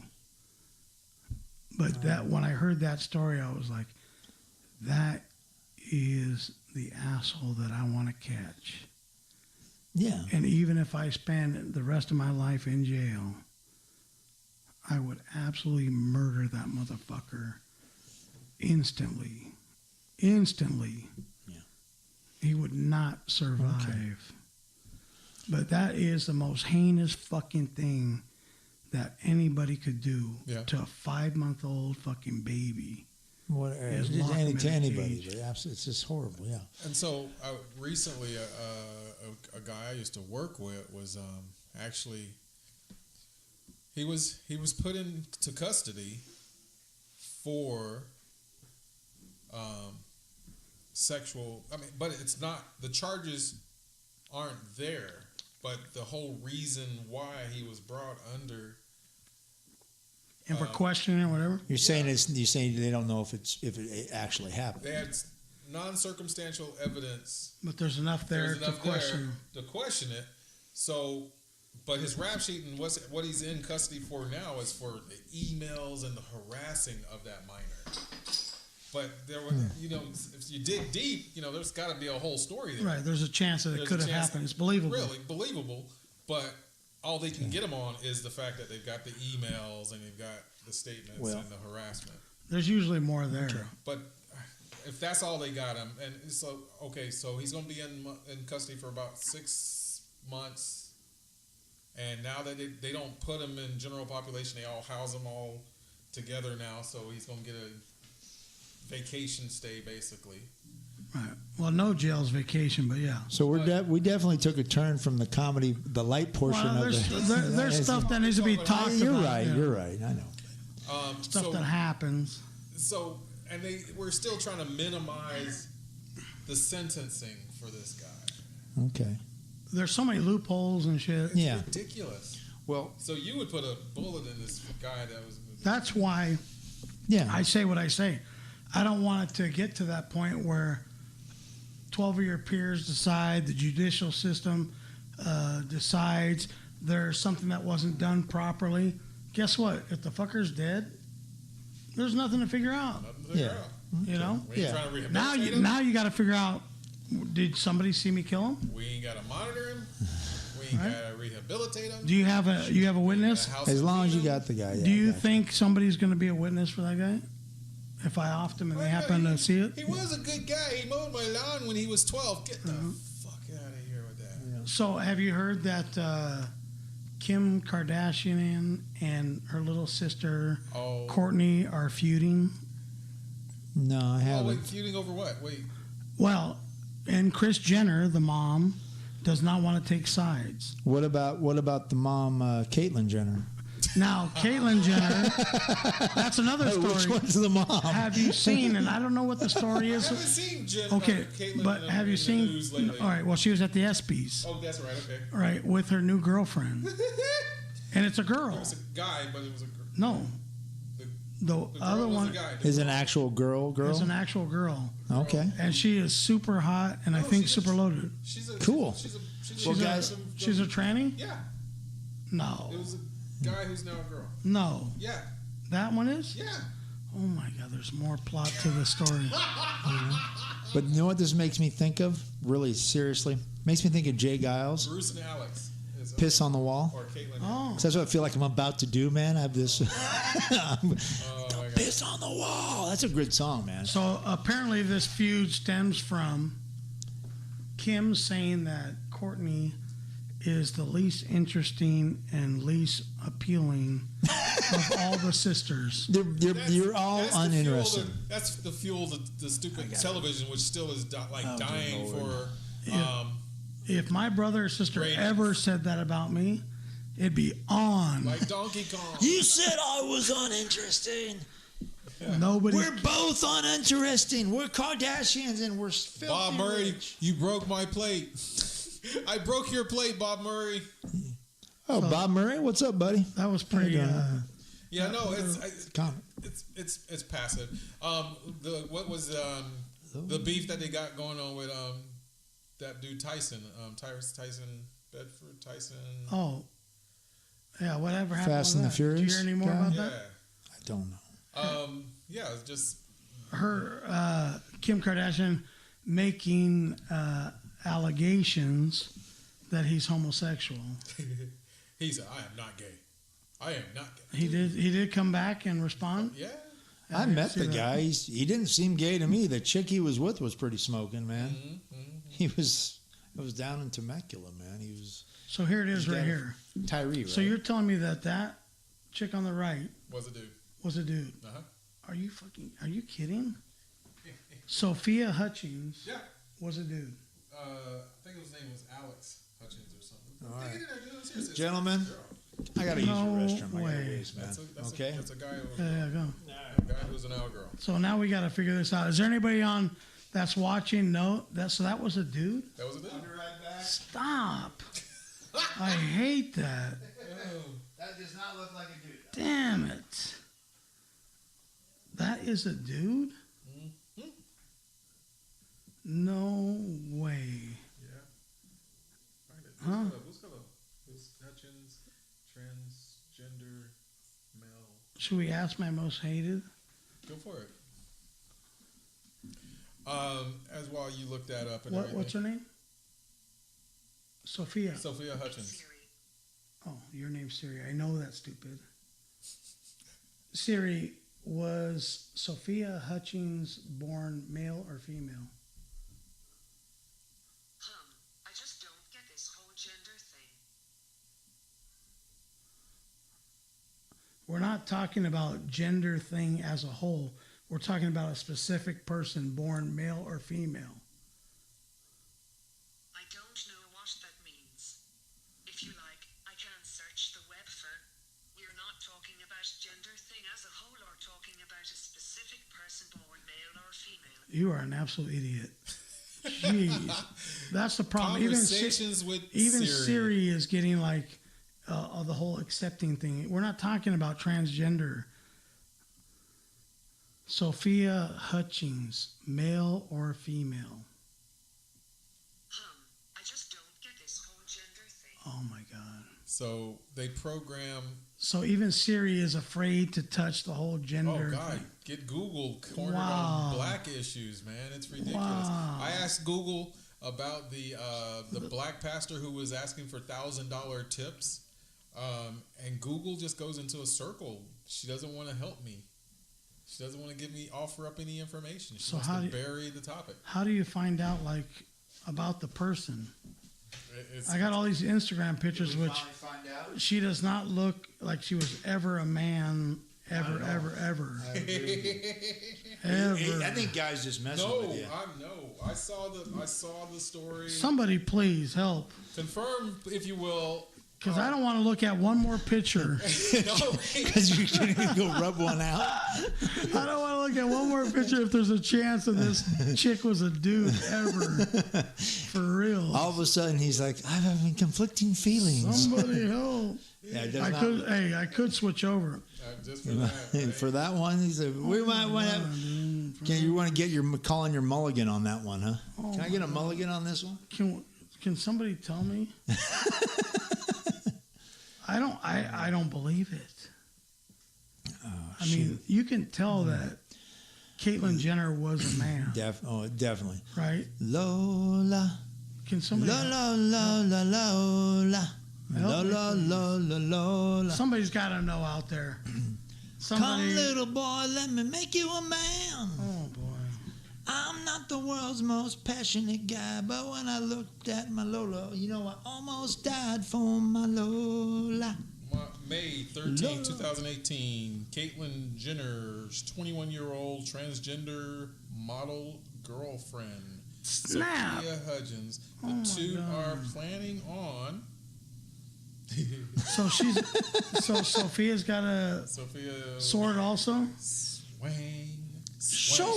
Sophia's. I want to throw up in my mouth. Sophia's got a sword also? Dueling sword. Oh my God. Well, no, Swords at dawn. Dueling pistols at dawn. Because Caitlyn had hers cut. Shut the front door. And stuffed. Stop. Cut, snipped, and stuffed. She didn't do a full spread to show. Right. But she's cut, snipped, and stuffed. So What does that mean? It was cut and then put back inside? Stuffed. That doesn't make. So is Crevice. Oh my gosh! I just don't need. some of the stuff I don't need to know. That's mutilation. Right? So he didn't have a full sex change. Cut and stuffed. Right. There's Just I don't need to. But somebody's gonna see the pictures. Chris Rock said, "I'm not gonna look." Chris Rock even Does it function? not as a teaser, Weezer, or whatever. Wow.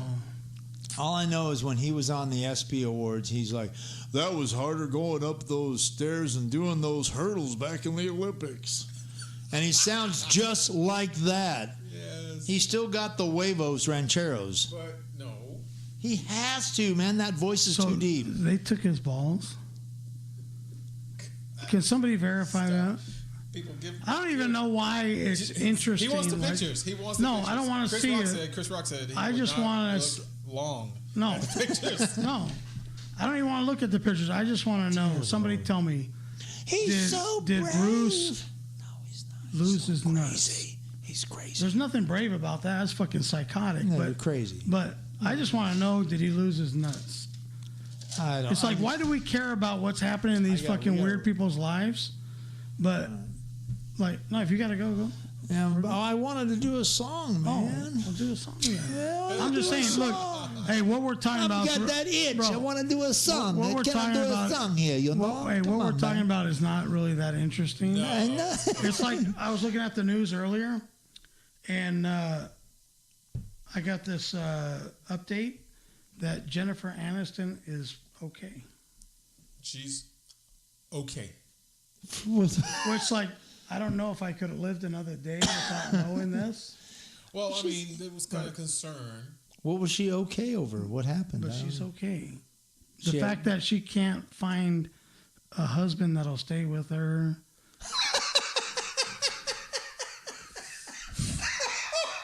Oh, baby. But now I feel better because He's got it, man. I got the report You that. want to talk about celebrity news? There was that Jennifer Gardner real story where her the khaki thing or something. What man. happened? Was that not true? What Was it happened? bullshit? What happened?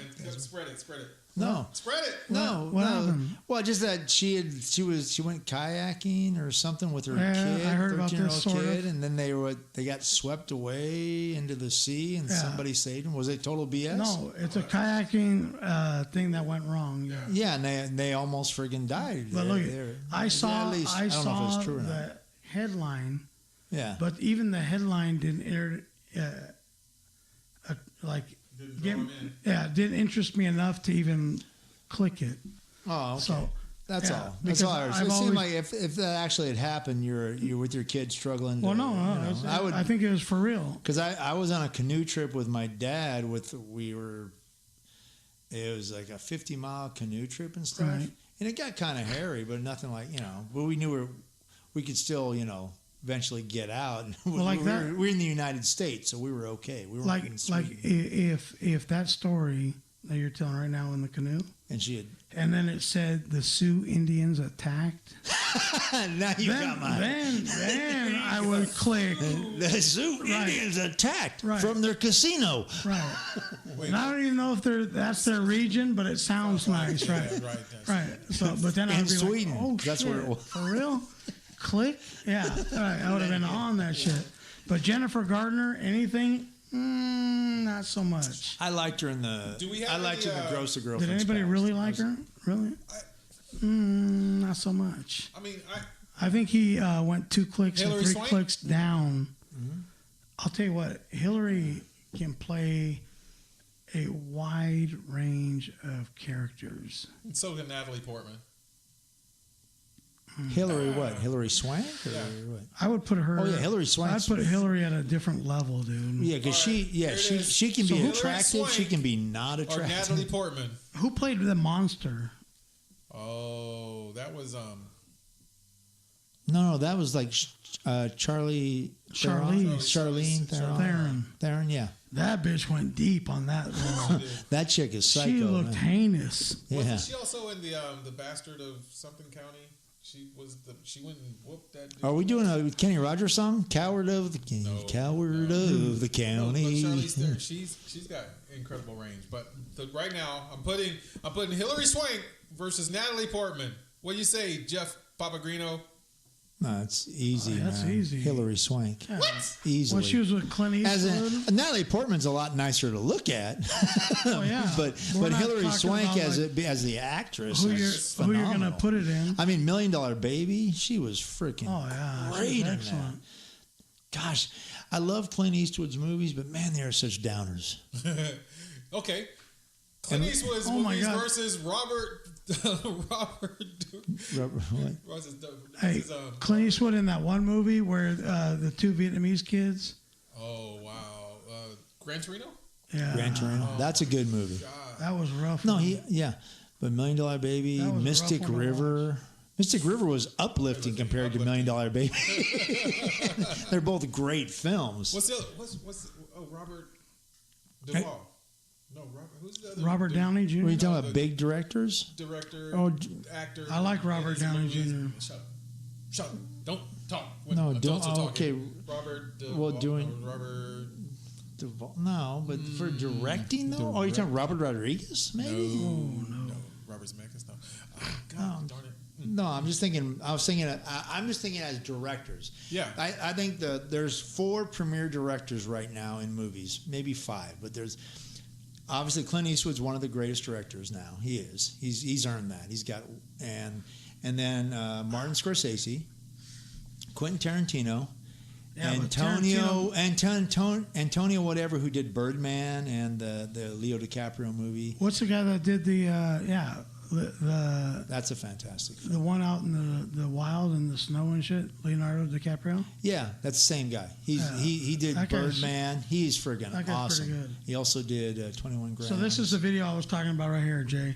All right. Young and liberal in America. It's both hopeful and disturbing. Sure, it is. Watch that video. Okay. Yeah, I guess it can be.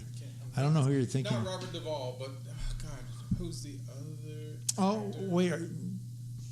Kevin Costner? Because he directs too? I don't know. He does too, but not as big. No, nothing. He did win the Oscar. What are we talking about? Directors? Yeah, director, actor. Mel Gibson? Nope. Not Robert Duvall. Oh my God, help me! I don't know. Well, think of it. It'll be for next week. For next week, I'll come with. I don't know. I'll come with the salt. But everybody has those movies that miss too. Those directors, it was just about if they do enough of them. This other guy, he hasn't missed it, but he's still kind of new. The guy Which who one's did. that? I can't pronounce his friggin' name. The guy from Argentina or whatever? Yeah, whatever. Who did Birdman? Did you guys see Birdman? That's a fantastic film. I don't know. The whole movie is done in such a way how he cuts it. It looks like it's done in one shot up until the last 2 minutes of the film. The entire film, and it's not annoying. Not at all. It's fascinating, and it's a fantastic. It's called Birdman. Birdman. It won the Oscar for Best Film like 3-4 years ago. Great film. Michael Keaton. How did I miss that? It's a great film. Oh, probably because Michael Keaton was in it. And he should have won the Oscar. He was so freaking good in it. And Ed Norton's in it. I like Edward Norton. Edward Norton's fantastic. Oh, speaking of Edward Norton, did you see the roast of Bruce Willis? Finally got to see Everybody's. I haven't watched it yet, but Wow. I heard about it. Wow. You know, the biggest thing in that whole roast was that everybody called Edward Norton an asshole. Why? Is he? They tend to get running jokes going and those things, and I think they let each other, and then everyone's got to write a joke about this. They're going to cut on somebody. They're going to cut on each other, but that's what it is. They're really roasting each other, and then they have the right, yeah, which I can appreciate. But everybody calling him an asshole, I was trying to figure out why. I don't know. And then the one guy was like envious of, like he's always wanted to be in everything that Edward Norton was in, and he names off a bunch of movies, and then at the very end he says, "And Selma Hayek." That was pretty good. Yeah.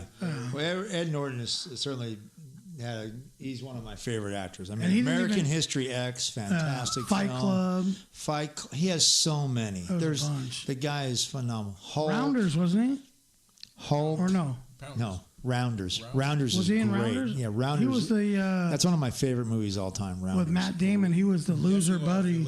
Yeah, who just keeps dragging him back down. Yeah, Worm, and he is a worm. That was a great movie. I've watched that movie probably. Maybe as much that's as why any film. everybody calls him an asshole. because he fucked Matt Damon so many times in that movie. You know, like, Just totally screwed him over. Nice. man, I don't know. But Do all we right, so have what in are we the doing? news? Nah, I mean we've covered a lot of news. Got it. I mean, sorry. Do we have a comedy preview? No, comedy scene kind of sucks. No. I looked it up, not impressed. Okay. So nothing to talk about. But Jay wants to do a song. If you want, What song you- I was feeling like whatever, maybe some Elvis, man. You know, what are the Elvis. Yeah, man. Lord Almighty, feel my temperature if any of our- rising. hey, I don't know if Uncle it- burning low. I don't know if any of our Miss Huberman. viewers even know who Elvis is. Well, I'll introduce you to him then. If What not. about Or you can pick something else. I don't even care. You can pick a song, man. You want? Yeah. how about You got- you it doesn't feel have to be that song. what you just said made me think of a song. What's that? Feel like making love. Oh, Man, What really? song? I What can song do is that? That's Bad Company. Is it? I'd rather do Silver, Blue, I and told Gold. you the story about being in Stockton at the state fair Silver, Blue, and or Gold's the, a better the county song. fair, San Feel Joaquin like County Fair, making love. and they came out. And it was the last place I've ever. I thought it was a cover band for Bad Company. It was them. Yeah. And it was actually Bad Company. And I don't even think these fucking inbred motherfuckers even knew who it was. You know?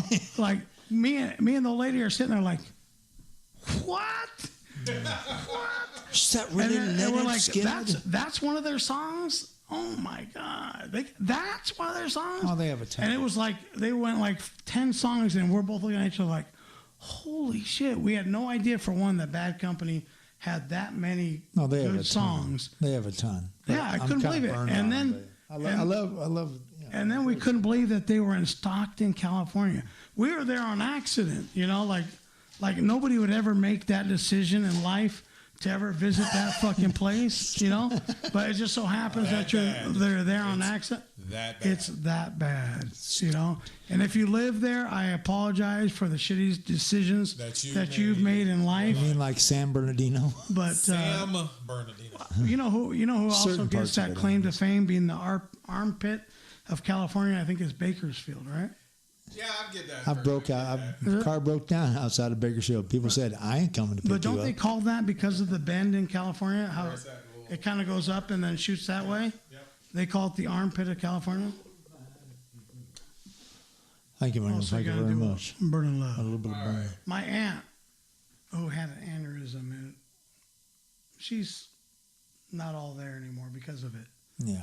Her name is Tina, my mom's sister. Because of my lip right here, the way it goes down like that, She's the one that smacked you one she time? always called me Baby Elvis. Baby Elvis. This one's going out to Tina and Baby Elvis.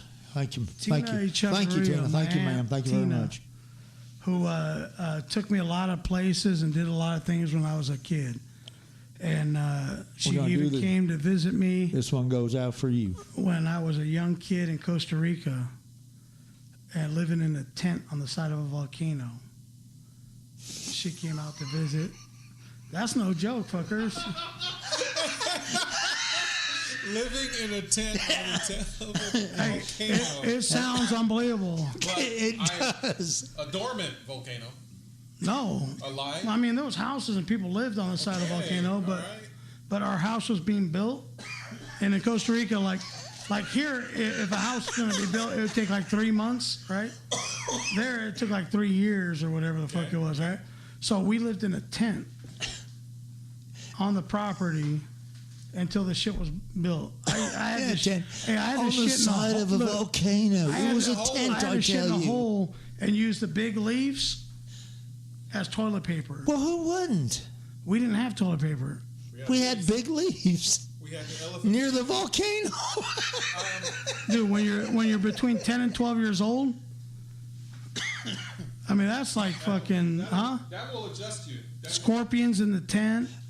So you are definitely living large now, man.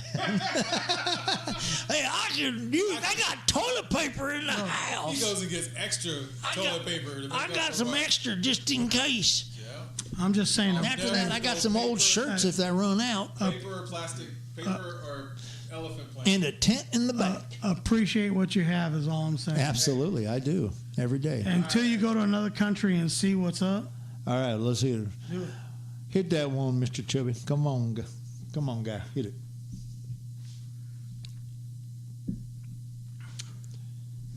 We're sitting here with eager anticipation. I got that buzz you hear in the background is the air conditioner. It's too hot to turn it off. Lord Almighty, I feel my temperature rising. Higher and higher, I don't know which way to go. Girl, girl, girl, you're gonna set me on fire. My brains are flaming, and I don't know which way to go. Got the lyrics right that time. 'Cause your kisses lift me higher, like the sweet sound of a choir. You light my morning sky, burning love. Ooh, ooh, ooh, I feel my temperature rising. Hell been flaming, I must be 109. I'm burning, burning, burning, and nothing can cool me. Yeah, I might turn to smoke, but I feel fine. Yeah, 'cause your kisses lift me higher, like a sweet sound of a choir. You light my morning sky, burning love.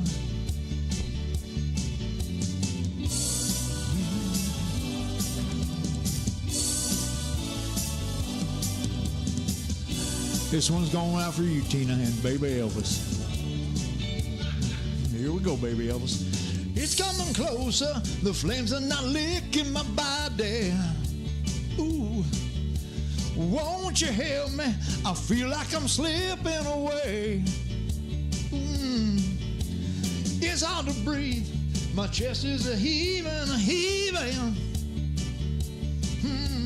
Lord have mercy, I'm burning a hole where I lay. I had some beans and chili last night. This is lift me higher, like a sweet sound of a choir. You light my morning sky, I'm burning love. Burning love. I'm just a hunger, burning love. A hunger, burning love. A hunger, burning love. A hunger, burning love. I'm just a hunger, burning love. A hunger, burning love. A hunger, burning love. I'm just a hunger, burning love, yeah!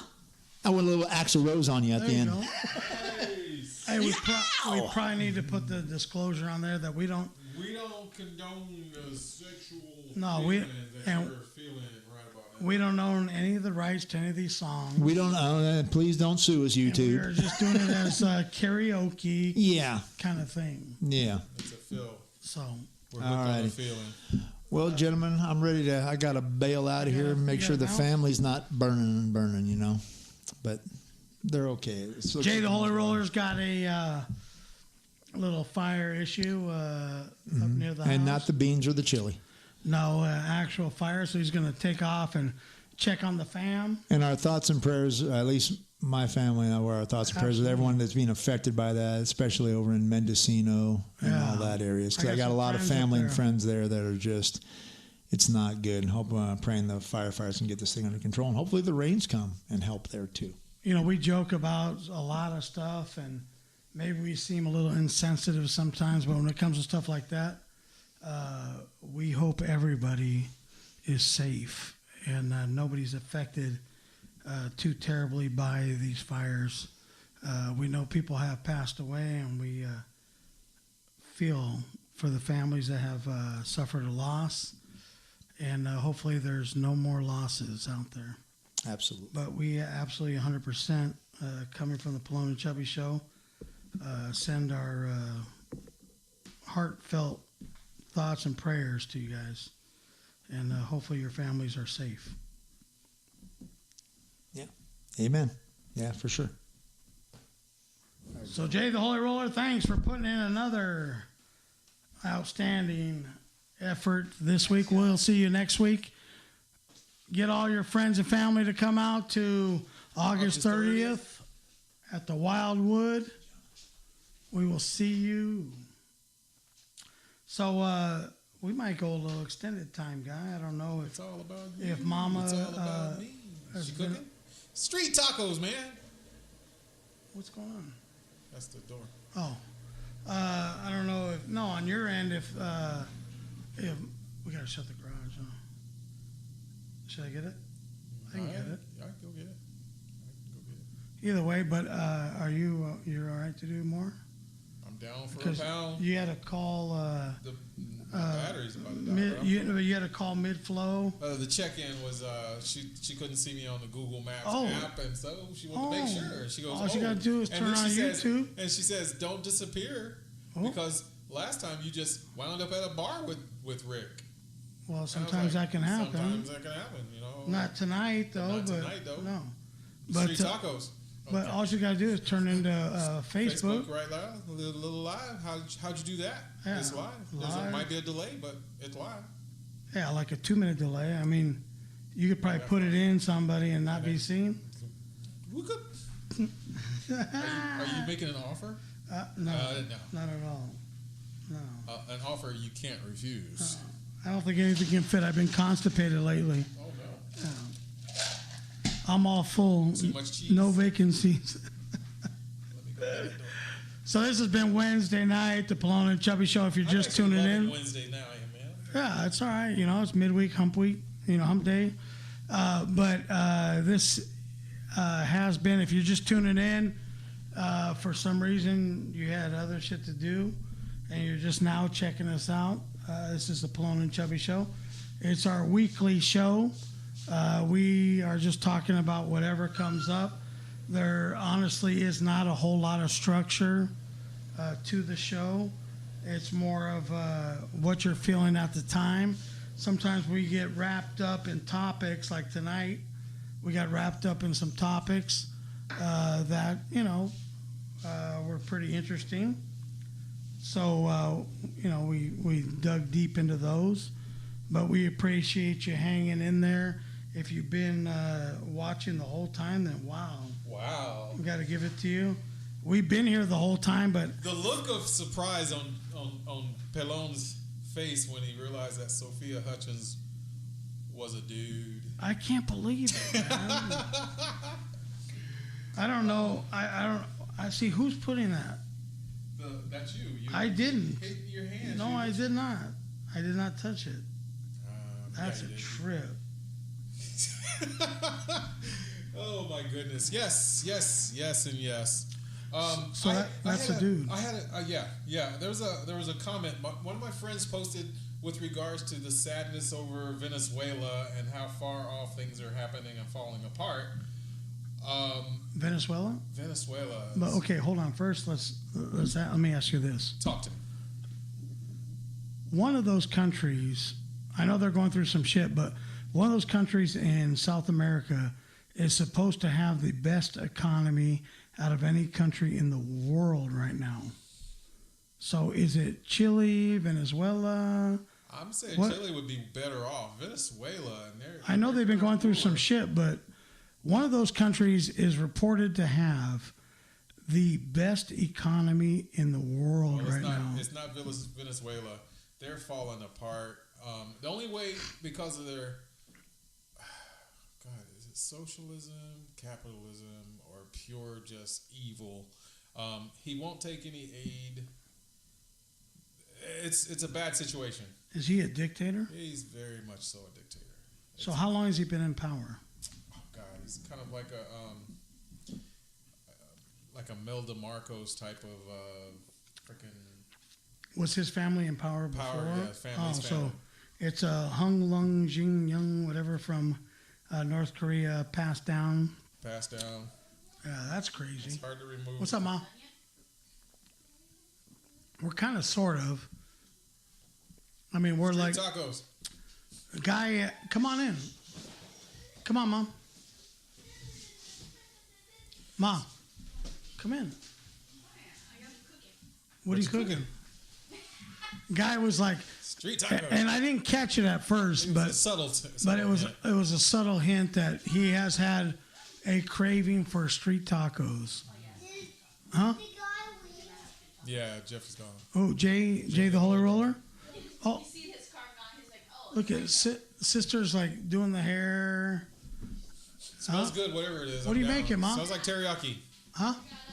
Greens and, Nope. Oh, Pa, come on, Pa. Pa, they can't see. Oh, sister. Oh my goodness, really? Yes. No, yes. Stop. That's not okay. It's rain. That is not okay. Go under. Go under. Sit on the couch. Oh, sit on the couch. Yes. All the kids sit on the couch. No, go on the couch, sister. All right, so this show's fucking. This show's pretty much over. Always and forever. Close the door. Beautiful. Sorry about that. No, that's great. Excuse me. Bless you. So now when all right. So viewers, when you look at me and judge me, understand that that is what I deal with on a daily basis right there. I love my children, but The fact that Pelon has not exploited his children and have him on a YouTube channel, I give this man huge props because he would be in the billions of dollars right now if he knew if he had a camera on them kids on 24/7 and could hold his shit to record long enough. He'd have a YouTube channel that would be fat. that little chubby kid is The chubby kid super. alone. The little chubby kid alone. He is a talent. Yeah. So I'm working with a talent. I'm going to be doing YouTube. I'm just going to be doing editing. I won't be doing the video. But another little kid that he's a But 5 years old. Right, Oh my God. This one at 4 years old. My goodness. I mean, okay, I'm the dad. You know, everybody always thinks their kids are good looking, Oh, no, dude. they're talented, all that bullshit. I know. I heard the stories. Freaking No, but- Junior would punch you and to tell you you're nothing. Right, but you looking at him, aside from me, Yeah. most 4-year-old kids, are they like that? No. Would you say that he is like? Exceptionally. Exception.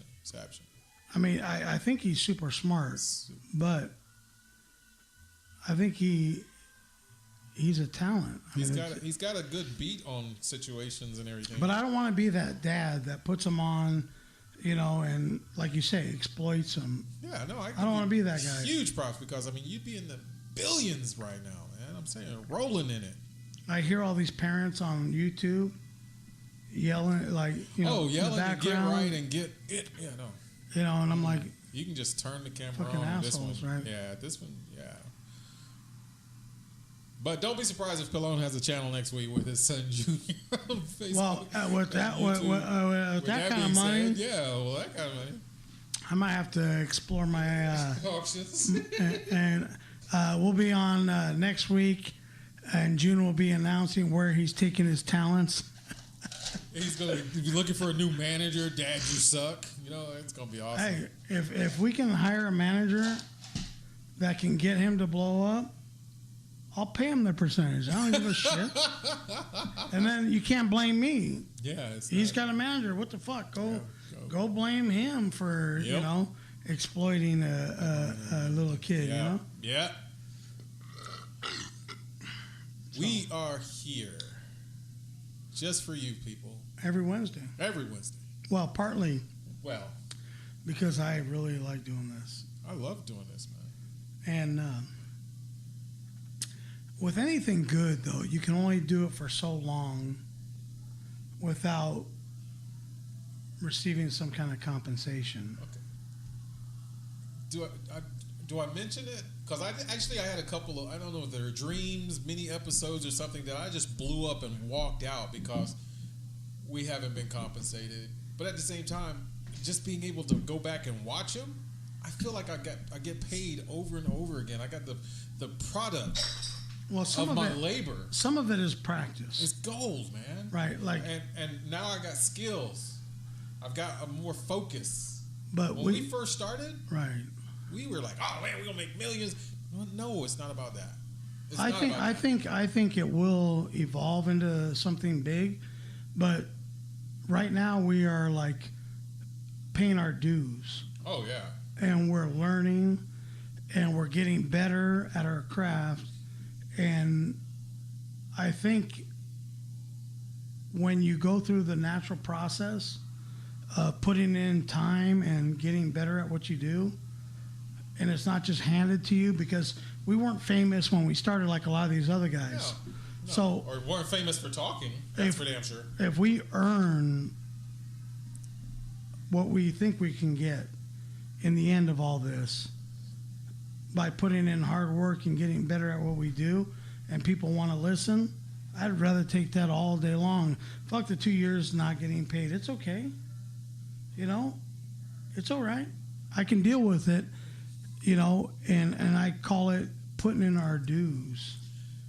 So here's the thing I do on social media, Facebooking, and just twittering around with things. The conversation with regards to the fall of Venezuela. So I get to troll certain comments, and this one's got taken away from what they're actually talking about. A guy's talking about how capitalism and how socialism works. His description: so I'm working in a building contractor, pounding nails. 1 pound, I pound 10 nails a minute. The guy next to me pounds 1. Spends most of his time talking about problems with his wife. I now pound 1 nail per minute. Welcome to socialism. So, in his point of view, everybody commented on that. Everybody understands the socialism through his simple explanation of it. There's a little back and forth. I'm bored with the commentary. And so I enter a small diversion. I pound the coworker's wife. I nail her good for 3 hours while the coworker is pounding beers at the pub. I give her $0 per hour. She is just happy. This goes on for 3 years. The coworker is now dying of congenital heart disease and has to stop working. Comments, likes, and loves for my detraction of socialism. I don't do it for popularity. I do it just for the hell of it. See things differently. Use someone else's comparison. And then when your comments surpasses the number of likes about the original thing, you struck a chord. You made something that was using the same principle. That's when we create and be able to push the envelope. So there's many ways to explain things. I spin, we sit here and we talk on great length. Sometimes it's spin, other time it's appreciation. But you know, our ideas, this will forever be a part of me. This thing here, you know, it came together, and we'll only get better from here with your support. We look for Patreons on patreon.podbean.com/Pelon and Chubby. Website will be up soon. I don't know why it's not up soon. Our Pelon and Chubby podcast website. We have. I paid for it. Do you want me to build it? Sure. If I build it, they will come. But we have. I paid for Pelon and Chubby. Yeah. .com. So we have it, and we can build our own site and become our own president and own our own content and get off of Facebook and then create a way for you guys to really support us. They can just come on our website and watch. Yeah, be better. Instead of going to Facebook. We'll have a better audience, bigger audience, and be able to own our content. I've been saying this since day one. So now that we're rounding 47, getting tiresome. Half a century mark at 50. I mean, I don't want to total blackout media Facebook because I do love the audience, and my cousins came and visited tonight. But there are other avenues and there are other ways, and we get to own our content. And so we're going to look at those things, and then we're going to look for engagement. We're looking for better gear for the studio, but we just want people to be a part of the show. So having our own output, and we'll get better. I want a better camera. Okay, but I want it to be super clear, like you're watching the news. Because when I watch stuff, when the quality is a little lousy, I don't want to watch it anymore. So I look at it like that, like for our viewers, if they want to watch it, because most people like to watch. It's hard to listen to podcasts and just, like, I love podcasts. I listen to them myself. But not everybody can just listen. Some people are visual and they want to actually see. Like take, for example, when Howard Stern was on and he was super popular. And in the beginning, you could only listen to him, right? He was on the radio. And that was cool, right? Yeah. A lot of people listened. That's why he became super, super famous. And the dude's good. But when he started on the E channel, I believe, and you could actually watch him on video, even though the quality wasn't all that great or whatever, but you could actually watch the show. Well, it gave more believability to what they were doing. Now, and here's a point. I'd like to send a shout out to, and I will leave this in the podcast because he actually listens to the podcast versus watching the live. But I ran into Jose from the Inland Tavern. I would. I ran into Jose. I would rather listen. I was sitting than right watch there, it. Right. and he says, "To be honest, I listen to the podcast. Right. It sounds better. You should. The quality is better. The quality is better. You pipe in. You can't pay attention to the video. What are you seeing anyway? You're not. There's really nothing to see. Really going on here until we start just having models come in here and dry humping of speaker while we like a very famous. But do we want to be that show? Well, we don't want to be that show. We're going to do our own thing, and we're going to. Because Danny's like, why don't you get some strippers and hookers in there? And look, buddy, it's been done. We're going to do something different. We're going to have an audience that's here for us. You know what they're going to say if we did that? We're copying. We're hacky. We're hacking. And we're not that. They call comics that are like, whatever, they're hacky. Yeah. And I don't want to be a hacky comic. I don't want to be a hacky show. I want to be original. But how do you be original without trying to reinvent the wheel? These shows have been done a certain way for a reason. I'm gonna take another class. I took a class in improv. I'm gonna take another class, actual stand up, because I've watched my tapes from the last couple of shows. I watched and listened to my performances. I'm still not where I want to be.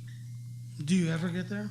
I don't know, but at the same time, I enjoy it because when I do give, and I feel like giving my all, I've committed to the bits that I brought to the presentation, and when the crowd is going crazy, or when they're going, I've had a standing ovation. I've had get off the stage, or you're ridiculous, and then afterwards, it's so amazing because all I have is my tapes. All I have is my recordings, and then everyone else is what they took from the performance.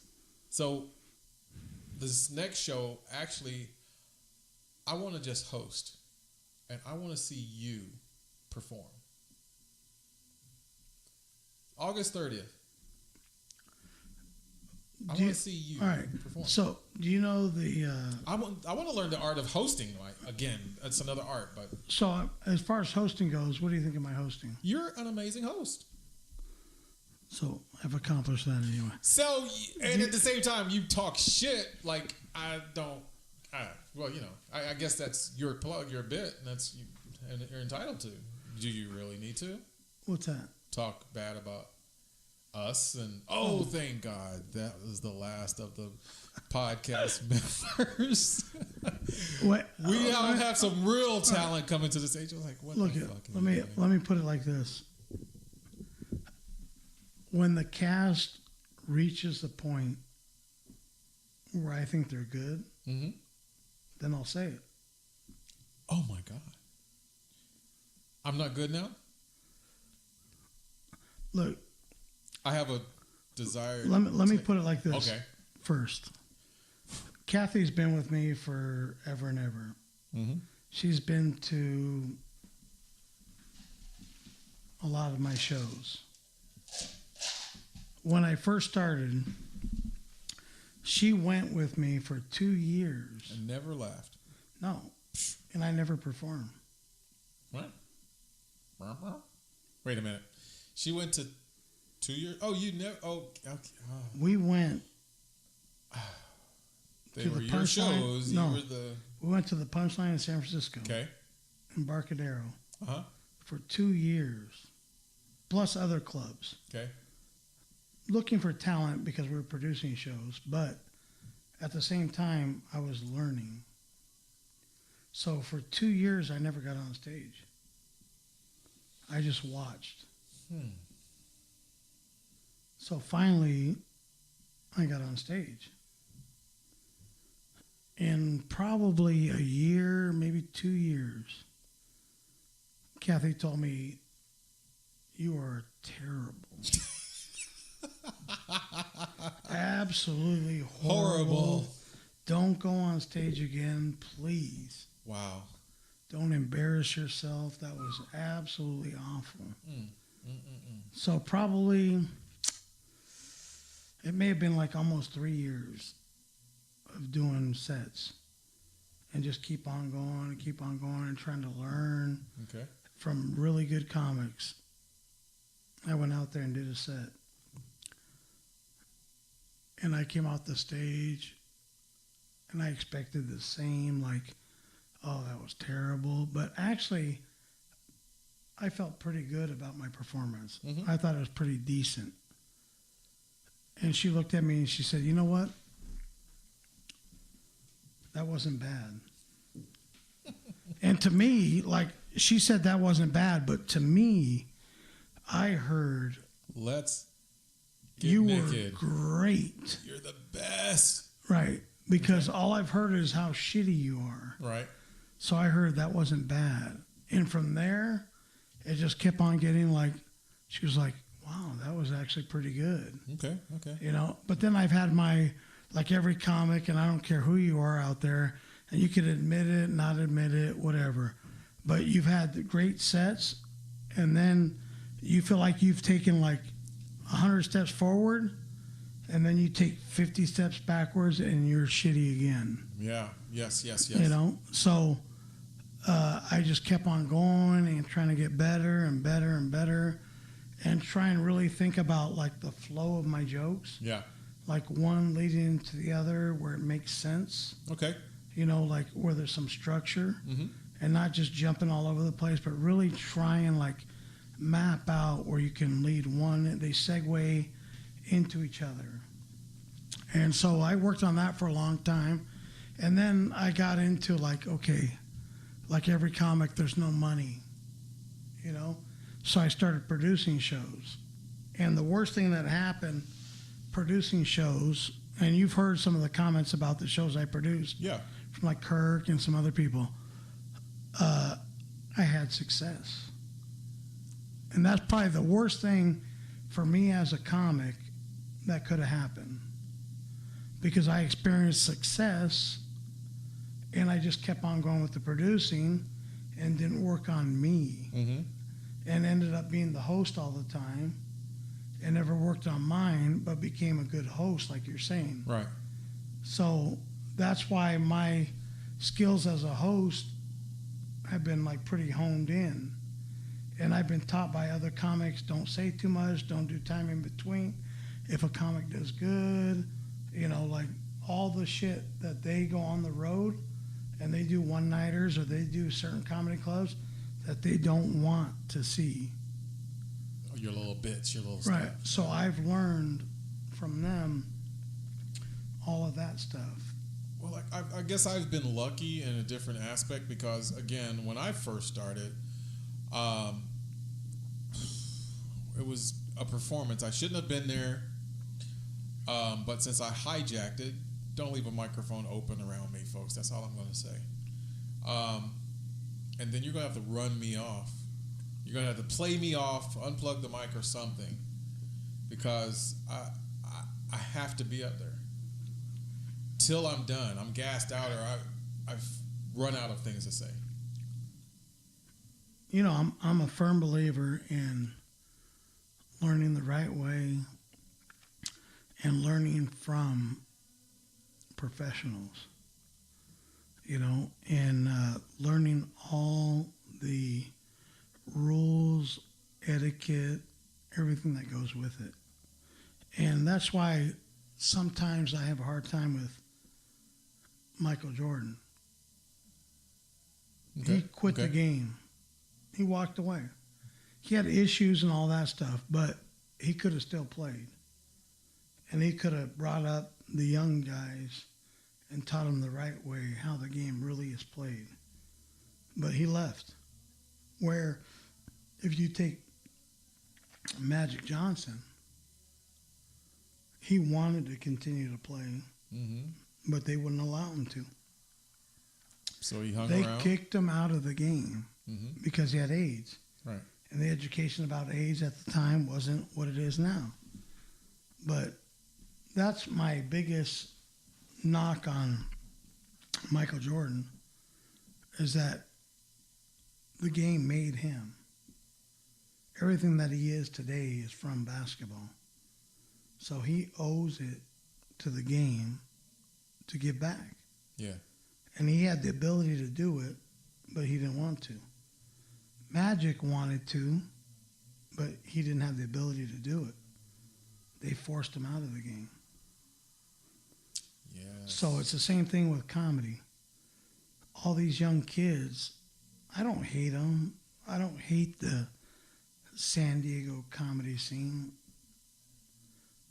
I dislike the fact that these kids aren't learning the proper way. They're not learning from professionals, because every professional runs from this place. None of them stay around and teach them the rules. They don't bring them up the proper way. They don't teach them the etiquette. They don't give them all the tools that they need to be successful. So it's not a hate thing for me. It's more like, I'm not going to accept mediocrity. I'm not going to accept the fact that you don't know and you should know. I'm not going to accept that you feel like you deserve an express ticket to stardom without putting in your work. So it's not like I hate all of the comics. I don't want to see them succeed, because that is definitely not me. I hope everybody makes it huge. But be willing to put in the work. Be willing to learn. Be willing to take the proper route to success. And so many people aren't willing to do that, you know, and they feel entitled, like they deserve to headline. Well, guess what? You'll headline Your own show. when you're ready. Yeah, they'll headline their own show. Right, but that's not the way to do That's it. not the way to do it. No, you can start your own shows wherever you want, start your own clubs like it's been done, but that's not the way to do it. Earn it the proper way. Let the people decide who they want to headline. And they'll tell you. They'll go up to these club owners, they'll go up and they'll say, they'll make you valuable. Wow. They'll make you a headliner. They'll make you money. Let's take, for example, the young lady I talked to earlier today, Okay. Vicki Barbolak. Okay. I don't know her personally, but I can feel what she has gone through over the years. She gets booked. Big shows? I don't think so. But she has been a working comic for a long time. So she took a gamble. And she had a good set when she needed to have a good set. She went on America's Got Talent. For comics, Simon doesn't like comics. He's made it very clear. It's probably not the easiest route to go for notoriety, but if you can make that crowd laugh, if you can be successful in that environment, you're going to skyrocket. Yeah, there's been a couple that have excelled, right, and gone on, but there's been many that haven't done anything. Have not, right. So to her credit, she went on the show, and she had some success. So now, where she would drop into like Tremont Street and do a set on her own to better herself, whatever. She just felt like doing a set. And not enough comics do that. Go out and do a set. Even though they get paid other places, just go out for free and do a set. So she went out and she did a set there, which was a phenomenal set. Actually, if you were there at the Tremont Street Bar and Grill and saw Vicki Barbolak do her set there, I think it was better than the set she did on the actual show. But so now she's been seen. She had good success on the show. I thought it was okay, but it's received a lot of attention, and so now she's getting booked. So we reached out to her to do a show. Insane. Yeah, and here in Vista, and apparently she's getting booked for a lot of shows, so it might not work for us. But I'm happy for her. Oh, yeah. Because you could see with the reaction that the crowd had that this was a long time coming for her. Yeah, that's... And she is battle-tested. She has gone through a lot of shit. She is a hard-working comic out there and has just needed a break. And it's good to see somebody like that that's put in the work, put in the time, and did it the right way and respected her craft to finally get a break. And it's a huge break. And it's probably going to make her everything that she's wanted to be. And I'm happy for her. I think it's great. Amazing. You know, but yep. For you younger comics that are out there and you're wanting stuff to happen and you're disappointed in the whole process and you're like, you know, why am I not getting seen? Why am I not doing big things and all that stuff? We've been doing this for a long time. We still haven't got our break. Nope. But it doesn't discourage us. We're still plugging away. We're still going to make it happen one way or another. And we're going to get that break. It's going to happen. We believe it's going to happen. Car runs out of gas. You don't get in front of it to push it. So you get behind it and push. Yeah. You get more grind. You get more work out of it. More effort. So stick behind it. Stay behind it and keep pushing. We're not giving up. And we're not giving up. The advice that I'm giving is for you younger comics, slow down. Slow down. Do you remember that kid? He's actually doing pretty good right now. Russell something. Little young kid, skinny little kid. Very funny. Russell something. So he comes to me and he said, we did a show in Oceanside. I was running that Greenbrier. Russell Brand? No. No, okay. Russell, now he's in L.A. Okay. He used to go around with that redhead kid, Matt Burke. Oh. Russell, funny kid. But he used to hang out with Matt Burke. Okay. Little redhead kid. So they're up in L.A. Anyway, we were doing a show at the Greenbrier. So I used to do an open mic there. Over there, huh? And then we did a show at PCH on Coast Highway. Okay. Open mic there, too. I used to do a bunch of open mics. And so I told Russell, and he came up to me later on. He said, you told me, give me some advice when I did one of your shows, and I remember it to this day. I remember exactly what you said, and it's probably the most important thing that anybody's ever said to me. But I told him very simply, when you think you're good, you're really not. That's huge. When you think you've made it, you really haven't. So always know that you need to improve, you need to be better, and you're nowhere as good as you think you are. Wow. And he thanked me years later. He thanked me. And he said that was probably the most important thing I've ever heard, and I needed to hear it at that specific time. So when you see me out there and you think I'm a little harsh, like I saw, what's that dude's name that was partners with Rocky out at the club out there? Adam? Oh, not Bubba, but yeah. Was it Adam? Adam. Wasserman? Wasserman. Yeah. I saw him out somewhere in San Alejo Hills. We're at a bar, and he said I was never that funny, which is okay. That's his opinion, whatever. But he said when he went off on me one time on Facebook, I think it was, that I seemed like a bully, like I was bullying people on there. And I never want to come off that way if you're a younger comic and I say anything. Like I said something about Corey one time. Yeah. But I never want you to hate me or think that I'm an asshole. I want you to learn and know that what I'm telling you is one day going to help you to be a better comic. And regardless of what you think about me, I have worked with thousands of comics that have made it big. And so I know what I'm talking about when it comes to that.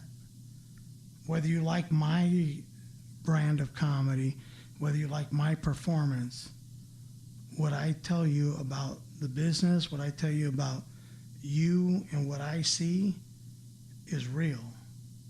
So that's why when you ask me what I think about you, personally, Yes. Guy Murray, not Chubby, not the Pelon and Chubby show, but Guy Murray as a stand-up comic, I like 50% of the material. I think it's good. It's not different. It's not hacky. No, I think it's legit. I think we need to maybe work on the flow of the stuff, write some new stuff every day, and try out new stuff, which is tough. A lot of comics don't want to dedicate and do it, but write new stuff every day, try new stuff, and really find where you want to be as a comic. Bring some energy to it. People find stuff funnier when they get excited about it, when there's an energy. When I come out flat, no response. When I come out super energized, and here's an example. Rich Flores, you brought him up earlier. Yeah. Rich the Stitch. Which I don't like stage names, but Rich. The funny guy. His mom, who at the end of our relationship, turned on me a little bit. Okay. Which is fine. And I think she's a great person. But she has seen me perform many, many, many times. When I come out on stage and I'm energized and I feel it and I give the crowd a ton of energy and I'm animated, that's when she's come up to me and she said, that is the best I have ever seen you, ever. So it makes a huge difference. Come out and know that you're entertaining the crowd and put on a show. material's important, Mm-hmm. but the show is the most important. Because you can take mediocre material and turn it into genius with the performance behind it. Yeah, no, I recall when I first met you and you came over when Rich was actually doing my little pizza room. Yeah. Rossetti or whatever. Rossi's Pizza. Mm-hmm. And I was more impressed by your performance than Rich's that night. But I have to get consistent and do that every time. Yeah. And work on new material Mm-hmm. and work on the flow of the material.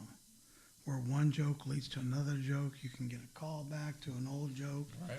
you know, and actually be professional. That's professional. So yeah, I'm going to be take a class. I did an improv class, which helped me with my physicality. Stage presence. Stage presence. I've taken professional speaking. I've actually spoke professionally as a training exercise for a local golf company. Got paid ducats. So stage presence is there. I don't write per se. I really don't. That's my biggest thing. So, Which is probably the most important thing, yes. as a comic. As a comic.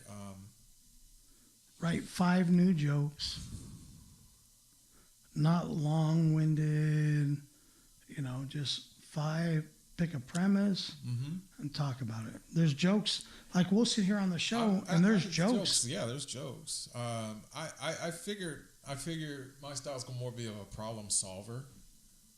And Which you can do. Yeah. You know who's a problem solver comic? Tommy Savage. Tommy Savage is a good. Oh my gosh. Hey, how about? And he's actually created a whole thing on it. Okay. A whole Vegas show on problem solving. Yeah. The Tommy Llama. Oh, yeah, Tommy Llama. Yeah. So, yeah, I mean, it is what it is. Like me, I'm more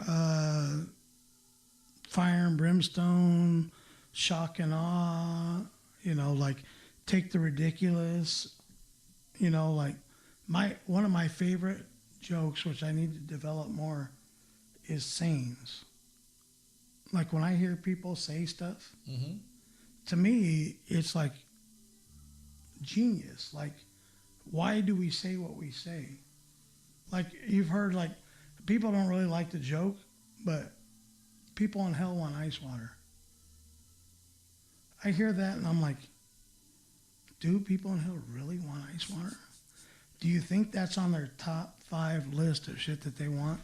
If they were to sit down and write a list, you think water is on the top 5 list? No, I'm sure. Right. It's So not. where do these sayings come from? Or like somebody says, this tastes like shit. You want to try it? Taste it. Why would I want to try it if it tastes like shit? Why? You just said it tastes like shit.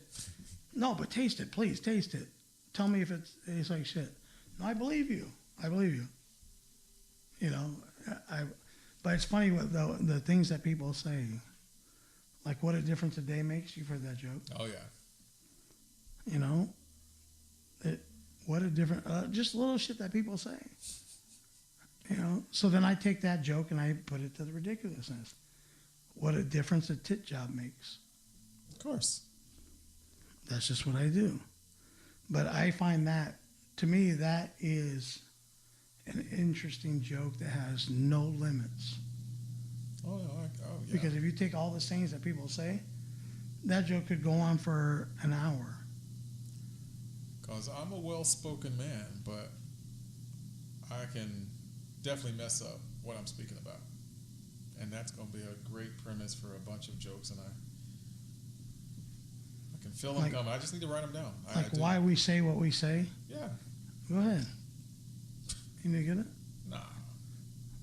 You can always edit it out if you have to. Just say what's up. She What's want to get up? on. She want to get on the air. No. Are we still on Facebook? Yep. Just tell her to go to Facebook and watch. So this, you know what? When we originally like looked at this show and thought about doing this show, Yeah. I really wanted to. I mean, we kind of have gone in a lot of different directions, but initially, I wanted to talk about, comedy and give people the insight to like behind the scenes Right. about comedy, new comics, like what way to go, what to do, veteran comics that have hit a wall, like you're not the only one that's going through that, and just really like make it a show that comics could listen to. But for some reason, they've all turned and they don't want to listen. And then the format of podcasts. We're not doing a school. We're not doing a seminar, a webinar. These are very powerful nuggets that you're getting. May taken some time to draw them out of us, but the purpose of us doing this was that. And it's not so much trying to teach people or preach to people. Sure. It's working off of experiences. Mm-hmm. So we put it out there and we're like, hey, professional comics, like Adam Richmond was on the last one. Yeah. But only because he was on our show. And he really didn't give any insight to like, how he got to where he is now today. It was more just messing around with us. Right. Where I would have enjoyed to hear like how he got to this stage in his life as a comic. But I never mean it like, and that's why I'm saying it. That's why I felt compelled to talk about it, and say like, hey, I'm not trying to knock you. I'm just trying to tell you that there's a certain etiquette, there's a certain way to come up in this business, and trying to shortcut it and not put in the time is not the way to do it. So that's what we're kind of talking about. It's nice and quiet. Mark wasn't here. Jay left. So now me and Guy just had a little heart-to-heart, little one-on-one time. How we first started in the very beginning. Comedy Talk with Heart. Our next month in September, you saw Jay, the Holy Roller. Next month is Pelon and Chubby birthday in September. Yeah. No, it's the show's birthday. 1 year in September. We're going to have a birthday show, and I think it might just fall on number 50. I think you're right. Or very close to it. Very close. Which is going to be two numbers that are big. You want to do the party? Yeah. Show number 50. I have to get my cousins. And I have to get my cousins. you're going to bring your cousins over? Yep. All right, well, we'll have to do a nice, clean show for the cousins to come. What did you just do with the headphones, Pa? I have to bring Jay. All right, Jay the Holy Roller will be invited. And Mark, the blind guy? Maybe he can bring his son. Yeah. Oh, to make it a real party. Yeah. And Trixie. He's 5 than me. And then Guy can bring his wife. It's a party. And we'll have all the wives down here. And we'll make salsa for Jeff Poppy Gringo. That'll be very interesting, huh? We'll get a babysitter for the We kids. still got a chili cook-off. Next year, a whole year, we got stuff to do. We might be able to do it that night also. Man, your chili ain't touching my chili, dude. Your salsa ain't touching my salsa. First of all. So let's try and put that together. Okay. We have all the old ladies show up. In here, we'll have a babysitter for all the kids upstairs. And we'll do the chili or salsa cook-off. Ended. That's Or good. whatever. So we'll have, we'll put that together. Okay, let's do that. I'm not. Hey, June, this is your favorite part of the show. We'd like to thank everybody for tuning in. Please subscribe. Please like our show. Make a comment down below. Chubby boy. No, we don't do it that way. So we like everybody, say thank you to everybody for tuning in every Wednesday to the Pelon and Chubby Show. Thanks for watching. Thanks for listening. The thumbs up. Until next week. Until we see you again. See ya!